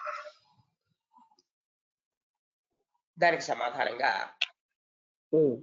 ధ్యానమును కూడా త్యజింపుము. ఎందుకు అనగా ధ్యానము భేదవాది అయి ఉన్నది. ఎవరికి ఆత్మబోధ కలగలేదో, ఎవడు భేదవాదియో అట్టి వాడు ధ్యానమును చేయుగాక ధ్యానమును చేయకుండా చేయుట కూడా మనోధర్మము. చేయుట కూడా మనోధర్మము. అదేనండి. అంటే ఆత్మస్థితికి వచ్చేసిన వ్యక్తి ధ్యానం ఏం అవసరం అంటే, ధ్యానం చెయ్యాలన్నా కూడా చేసేవాడు వేరుగా ఉన్నాడు. నేను ఆ చైతన్య స్వరూపాన్ని ఎరుక వచ్చిన వ్యక్తికి తాను ధ్యానం ఎందుకు చేయాలి? అది కూడా ఒక మనోధర్మమే అంటున్నారు. అందుకని కొంత అజ్ఞానం ఉంటేనే సాధనలన్నీ. జ్ఞానికి ధ్యానంతో సంబంధమే లేదు. నీవు సాక్షివు ఆత్మస్వరూపుడవు, అనాత్మ అవు మనోబుద్ధీంద్రియములు నీవు కావు. అది నువ్వు ఆత్మస్వరూపుడివి. మనస్సు, బుద్ధి, ఇంద్రియాలు ఇవేవి నువ్వు కావు. నీవు సదా ముక్త రూపుడవు. నువ్వు ముక్తుడివై ఉన్నావు. నువ్వు చిదాత్మ స్వరూపానివై ఉన్నావు, ముక్తుడివై అయిపోయావు. ధ్యానము వలన నీకు కలుగు ప్రయోజనమేమి? Question mark. అది అలాంటి నీకు ధ్యానం వల్ల కలిగే ప్రయోజనం ఏంటి? నీవు దీని నుండి రహితుడవు అనగా ధ్యానమును కూడా దాటి జేఏక స్వరూపమునందు నిలకడ కలిగినప్పుడే తన స్వరూపానంద స్థితిలో ఉన్నాడు అని అర్థము. ఏమిటండి? జేఏక ధ్యేయ ఐక ధ్యేయైక ధ్యేయ ఐక అంతేనా? ధ్యేయమేనా? చేయటం కాదు. అంటే ఏదైతే ధ్యానం చేస్తున్నావో దానితో నువ్వు ఐక్య రూపం పొందేసావు, ఒకటిగా అయిపోయావు. మరి నీకు ధ్యానం ఎందుకు? ధ్యానం అవసరం ఏమిటి? ధ్యానం చెయ్యాలి అంటే వేరు అన్న భావం ఉంటేనే కదా ధ్యానం చేయాలి. అందుకని ఎవరైతే అది ఆ ధ్యేయం అంటే ధ్యానంతో పొందగలిగేదేదో దాన్ని ధ్యేయం అంటారు. ధ్యేయంతో ఐక్య రూపం కలిగి ఉన్నావు, ఇంకా నీకు ధ్యానం అవసరమే లేదు.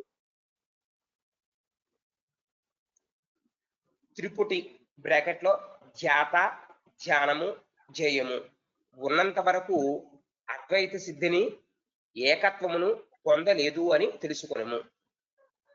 అది అంటే చూసేవాడు, చూడబడేది, చూడబడే క్రియ. ధ్యానించేవాడు, ధ్యానించబడేది, ధ్యానించడం.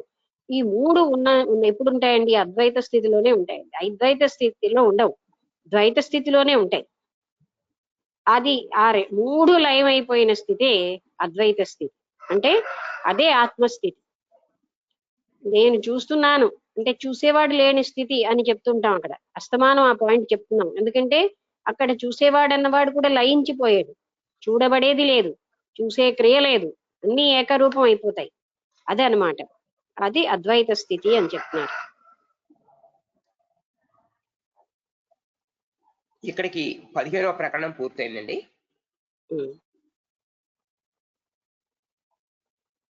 దీని గురించి ఇంకెవరైనా వివరణ అడుగుతారా?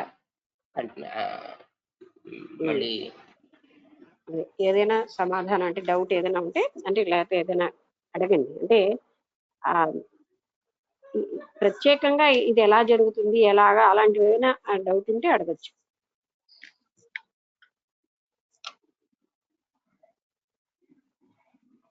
అంటే ఇందులో చదువుకున్నవన్నీ కూడా మనకి యోగ వాసిష్టంలో వస్తున్నాయి. త్రిపుర రహస్యంలో చదివినదంతా ఇక్కడ వస్తుంది. ఉన్నది ఒకటే జ్ఞానం. చూసేవాడు, చూడబడేది, చూడబడే క్రియ, మూడు ఒకటైపోతాయి.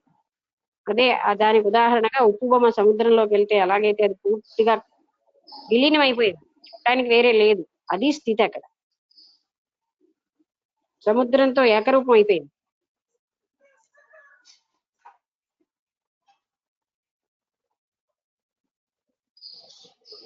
ఓకే అండి.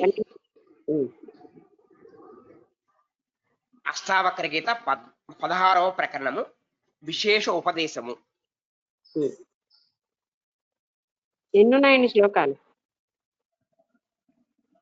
చూస్తున్నానండి.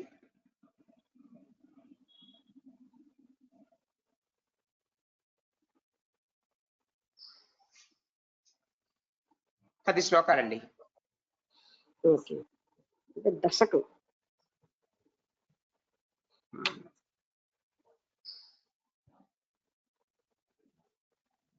ఒకటో శ్లోకానికి ముందు మాట.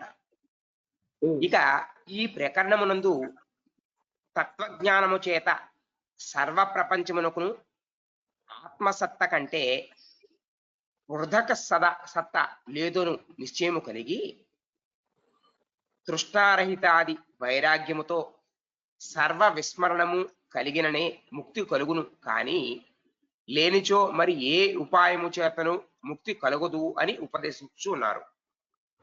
అదేంటండి? మృధక పృథక? పృథక్ సత్తా. పృథక్ అంటే వైరు. ఓకే, చదవండి శ్లోకం. ఆచక్ష్వ శృణువా తాత నానా శాస్త్రాణ్యేనేక సహ తథాపి న తవ స్వాస్థం సర్వ విస్మరణాధృతే. మొదటి వాక్యానికి అర్థం చెప్పలేదు కదా, శ్లోకానికి మొదట ఒక ముందు మాట ఇచ్చారు కదా. అది చెప్పలేదండి. ఓకే, అది ఒకసారి చదవండి మళ్ళీ. ఈ ప్రకరణమునందు తత్వజ్ఞానము చేత సర్వ ప్రపంచమునకును ఆత్మసత్త కంటే పృథక్ సత్త లేదు అని నిశ్చయము కలిగి తృష్ణారహితాది వైరాగ్యముతో సర్వ విస్మరణము కలిగిననే ముక్తి కలుగును కాని లేనిచో మరి ఏ ఉపాయము చేతను ముక్తి కలగదు అని ఉపదేశించుచు ఉన్నారు. ఇది ఈ ప్రకరణంలో ఏం చెప్తున్నారంటే ఆత్మసత్తా, ఆత్మ తప్ప ఇంకేమీ లేదు, పృథక్ అంటే వేరుగా ఏమీ లేదు అని అన్నిటినీ విస్మరణ అంటే వదిలిపెట్టిమన్నారు. అప్పుడు మాత్రమే ముక్తి కలుగుతుంది. కానీ అంటే ఆత్మ కంటే భిన్నంగా ఏదైనా ఉంది అని అనుకున్నంత కాలం ద్వైతంలోనే ఉంటాం. అందుకని అవన్నీ వదిలి కేవలంగా ఆత్మసత్తావే సత్యం అనే దాంట్లో జీవించు అనే విషయాన్ని మరి కొంచెంగా ఇందులో చెప్పబడింది. ఆచక్ష్వ శృణు వంచకండి. ఆచక్ష్వ శృణువాతాత నానా శాస్త్రైన్యనేక సహ తదాపి నా తవ స్వాస్త్వం సర్వ విస్మరణాధృతే. ఓ నాయనా, నీవు అనేక శాస్త్రములను అనేక సార్లు శిష్యులకు బోధింతువు కాక, లేక గురువుల వద్ద అధ్యయనము మొనరింతువు గాక, సకల విస్మరణము వినా నీకు శ్రేయస్సు చేకూర్చగలదు.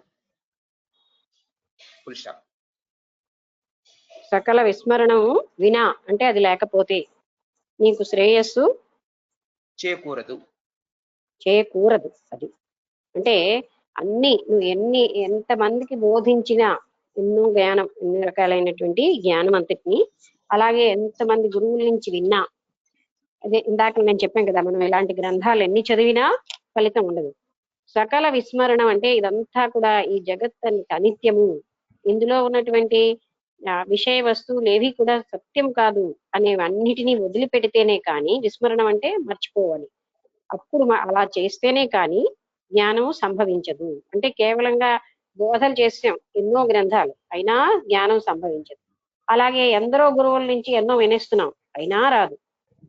కేవలంగా జగత్తు యొక్క నిత్యత్వాన్ని పూర్తిగా మనం తాను దేహాన్ని అన్న భ్రాంతిని పూర్తిగా వదిలేస్తేనే విచారణతో, అప్పుడు మాత్రమే మనం అంటే దానికి హెల్ప్ చేసేది విచారణ. నువ్వు అన్ని వదిలేసి మర్చిపో, విస్మరణ అంటే మర్చిపోను, అప్పుడే అది లేకుండా మాత్రం జ్ఞానం సంభవం కాదు. ఇక్కడ పంచదశ శ్లోకం ఒకటి ఇచ్చి పంచదశ ఎందుకు కూడా అంటూ ఆ శ్లోకం ఇచ్చారండి. గ్రంథం అభ్యస్య మేధావి విచార్య చ పునః పునః ఫలాలమివ జానార్థి జజేత్ గ్రంథం అశేషతః అని చెప్పబడి ఉన్నది. దాని మీనింగ్ ఇవ్వలేదా? ఇచ్చారండి. బుద్ధిమంతుడకు వాడు మొదట గ్రంథమును అభ్యసింపవలేను, పిదప మననము చేయవలను. తరువాత ధ్యానార్థియగు వాడు ధ్యానము మాత్రము తీసుకుని పొట్టును విడిచిపెట్టినట్లుగా జీవన్ముక్త సుఖమును కోరువాడు అభ్యాసావనంతరము సమస్తమును విడిచిపెట్టవలేను.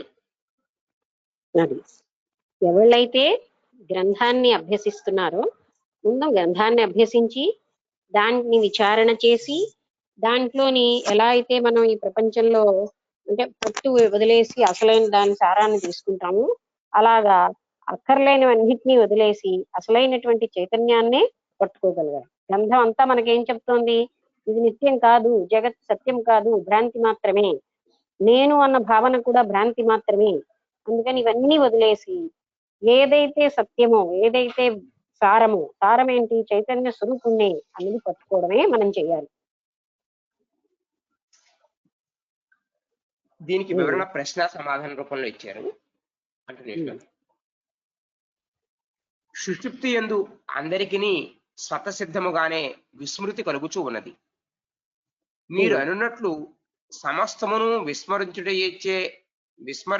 ముక్తి అయినచో అన్ని ప్రాణులు మోక్షమును పొందవలసి ఉన్నది. అయితే వ్యవహారమునందు అట్లు కనిపించట లేదు. దీని వలన విస్మరణ వ్యర్థము అని తెలియచున్నది అనేది ప్రశ్న. అన్నిటినీ మర్చిపోండి అంటున్నారు కదా, అందుకనే ప్రశ్న అలా ప్రశ్నించారు. సుషుప్తావస్థలో ఏమీ కనబడవు. మరి అందరూ ప్రాణులంతా సుషుప్తావస్థ అనుభవిస్తూనే ఉంటారు. అందుకని అందరికీ కూడా ముక్తి రావాలి కదా, అలా కలగటం లేదు. సమాధానము, సుషుప్తిలో విస్మరణము కలుగుట నిజమే, కానీ అన్నిటి యొక్క విస్మరణము కలుగుట లేదు. అది అందరికీ అంతఃకరణములో అజ్ఞానం ఉంటూ ఉన్నది. ఆ అజ్ఞానము సుషుప్తి ఎందు పోవుట లేదు. ఆ అజ్ఞానము సుషుప్తి ఎందు పోవుట లేదు. అది ఇది ఇంతకు ముందు కూడా మనకి ఇలాంటి ప్రశ్న సమాధానం జరిగింది. అంటే సుషుప్తిలో ఏంటవుతుంది, అజ్ఞానం ఉంటుంది. అంటే నిద్రలో కూడా ప్రపంచ వస్తువులు ఏవి మనకు కనబడవు. అయితే అది వాటిని విస్మరించడమే జ్ఞానం కాదు కదా. అంటే అక్కడ అజ్ఞానంతో అది తెలియటం లేదు, జ్ఞానంతో, అందుకనే ఎరుకతో తెలిసి వీటిని జ్ఞానంతో విచారణతో తెలుసుకుంటే అది ఆ జ్ఞానమే జ్ఞానం. ఆ సుషుప్తిలో ఉన్న జ్ఞానం అజ్ఞాన జనితం.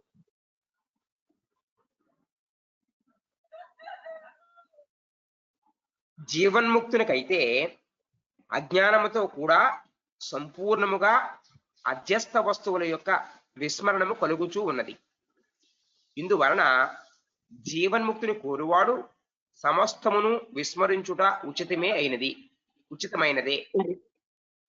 అదే జీవన్ముక్తి ఎవరికైతే జీవన్ముక్తి ఉందో వాళ్ళు ఏంటంటే సమస్త జగత్తుని చూస్తున్నా ఆ అజ్ఞానాన్ని వాళ్ళు వదిలేసి అంతటిని విస్మరిస్తున్నారు. అంటే ఇక్కడ విస్మరించడం అంటే ఏంటి, జగత్తు యొక్క సత్యాన్ని వదిలేస్తున్నారు. అందుకని జీవన్ముక్త స్థితిని కోరే వాళ్ళు కూడా ఈ సత్యాన్ని, జగత్తు సత్యం కాదు అన్న భావనని లో ఉండాలి మనం. అందుకే అప్పుడు మాత్రమే ఆ స్థితి సంభవం. జగత్తు సత్యము, నేను సత్యము అనుకుంటే మన వ్యవహారాలన్నీ వేరేగా ఉంటాయి. జగత్తు సత్యము కాదు, నేను సత్యము కాదు అన్నప్పుడున్న వ్యవహారాలు వేరు. నమస్తే మేడం, కాస్త ఈ తేడా అర్థం కాలేదండి. అర్థం కాలేదా? ఏ తేడా? ఈ సుషుప్తికి ఈ జీవన్ముక్తి కోరేవాడికి ఉన్న డిఫరెన్స్. నిన్న కూడా ఈ ప్రశ్న ఎవరో వేశారు, తులసిరామ్ గారు అనుకుంటారు, వేశారు ఇలాంటి ప్రశ్న యోగ వాసిష్టంలో. ఏంటంటే ఇప్పుడు నిద్రావస్థలో తీసుకుందామండి, అప్పుడు ఏం జరుగుతుంది, జగత్తు లేదు, అన్ని విస్మరించేసాం కదా. నిద్రలో జగత్తు లేదు, అంతవరకు అర్థమైందా? అవునండి. కనబడే జగత్తు లేదు. అయితే అన్ని విస్మరించేస్తే మరి ముక్తే కదా. అంటే సుషుప్తిలో జరుగుతున్నది అక్కడ అజ్ఞాన జనితంగా జరుగుతుంది. అంతేగాని జ్ఞానంతో విచారణతో జగత్తంతా చూస్తున్నా జగత్తులో చైతన్యమే అనే జ్ఞాన దృష్టి అక్కడ లేదు. ఈ బాహ్యమైనటువంటి జీవన్ముక్త స్థితిలో ఏముంది, జ్ఞాన నేత్రంతో చూస్తున్నాడు ఇదంతా చైతన్యమే అని. అందుకని అజ్ఞాన జనితమైనటువంటి ఈ జగత్తు కనబడుతున్నా ఆయనకి జగత్తు సత్యము కాదన్న భావన ప్రతిష్టంగా ఉంది, అంటే గట్టిగా పాతుకుపోయి ఉంటుంది. ఎందుకు, తన అద్వైత స్థితి వల్ల, తాను ఆత్మస్వరూపాన్ని ఉన్నాను అన్న దాని వల్ల, ఎరుక వల్ల ఆయనకి జగత్తు సత్యము కాదని తెలుస్తూ ఉంటుంది. సుషుప్తిలో ఆ జ్ఞానం లేదు కదా. అర్థమైందా? అర్థమైందండి. చాలా తేడా ఉంది. అంటే ఇక్కడ విచారణ చేసి ఎరుకతో తెలుసుకుంటున్నాం జగత్తు సత్యం కాదని. అందుకని ఈ జ్ఞానం అవేర్నెస్ లో జరుగుతుంది, అది అవేర్నెస్ లేని జ్ఞానం. అర్థమైందా? క్లియర్ అండి. ఓకే, నెక్స్ట్ తర్వాత శ్లోకము ముందు మాట. సర్వ విస్మరణము కలుగగా మాయకములకు సమస్త వస్తువులను చూచుచు ఉన్నను వాటి యందు జీవన్ముక్తులకు భ్రాంతి కలగదు అని నిరూపించుచు ఉన్నారు. భోగం శ్లోకం అండి, ఇది ముందు మాట శ్లోకం ఉంది. ఇక్కడ కాపండి. అంటే ప్రశ్న సమానం ఎక్స్ప్లెయిన్ చేద్దాం. అంటే ఈ జీవన్ముక్తుల సంగతి ఏం చెప్తున్నారు? వాళ్ళు పూర్తిగా జగత్తులో వ్యవహరిస్తూనే ఉంటారు, అన్ని వ్యవహారాలు చేస్తారు, కానీ వాళ్ళకి భ్రాంతి ఏమీ కలగదని చెప్తున్నారు. అంటే ఇది నిత్యము ఇదే సత్యము అన్న భ్రాంతి కలగట్లేదు అని చెప్తున్నారు. ఇంకా దాని తర్వాత ఏంటంటే ప్రశ్నలో అది ఎలాగనా? సర్వ విస్మరణము కలుగుగా మాయకములకు సమస్త వస్తువులను చూచుచున్నను వాటి యందు జీవన్ముక్తులకు భ్రాంతి కలగదు అని నిరూపించుచు ఉన్నారు. అంతేనండి, అంతే. ఇది ముందు మాట అండి, ఇంకా శ్లోకము తాత్పర్యం వివరణ అంతా ఉంది. అది ప్రశ్న కాదైతే. అంటే జీవన్ముక్తుల లక్షణాలు చెప్తున్నారనమాట. వాళ్ళు సమస్తము చూస్తూనే ఉంటారు, మనలాగే పనులన్నీ చేస్తారు, మనలాగే హర్షశోకాలు ప్రదర్శిస్తూ ఉంటారు, కానీ వాళ్ళకి లోపల ఏమి ఉండవు.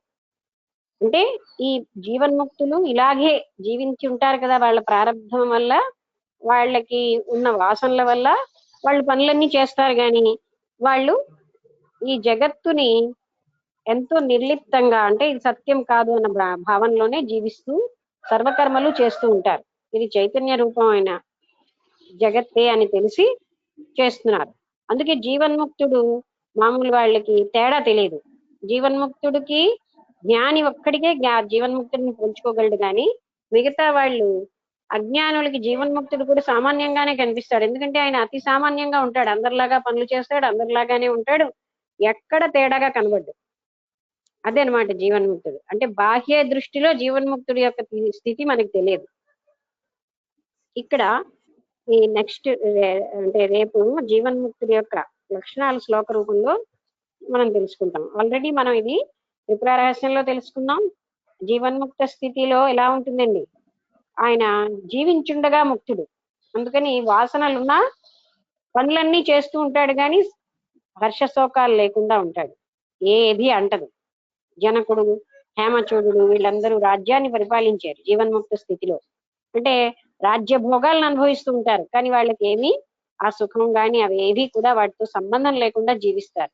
అలాగే వాళ్ళు యుద్ధాలు చేస్తారు నైపుణ్యంగా, అన్ని చేస్తారు, చాలా చక్కగా పరిపాలించారు వాళ్ళు, కానీ వాళ్ళకి హర్షశోకాలేవి ఉండవు. అంటే ఇది నిత్యము ఇది సత్యము అన్న భ్రాంతి ఉంటే కదండి హర్షశోకాలు వస్తాయి. నేను చైతన్య స్వరూపునై ఉన్నాను, జగత్తంతా చైతన్య స్వరూపమే అని తెలిసినప్పుడు ఏది కూడా వాళ్ళకి అంటదు. ఇక్కడితో సమయం ఎంత ఉందండి? సమయం అయిపోయింది కనుక ఎవరికైనా ఏమైనా సందేహాలు ఉన్నాయా?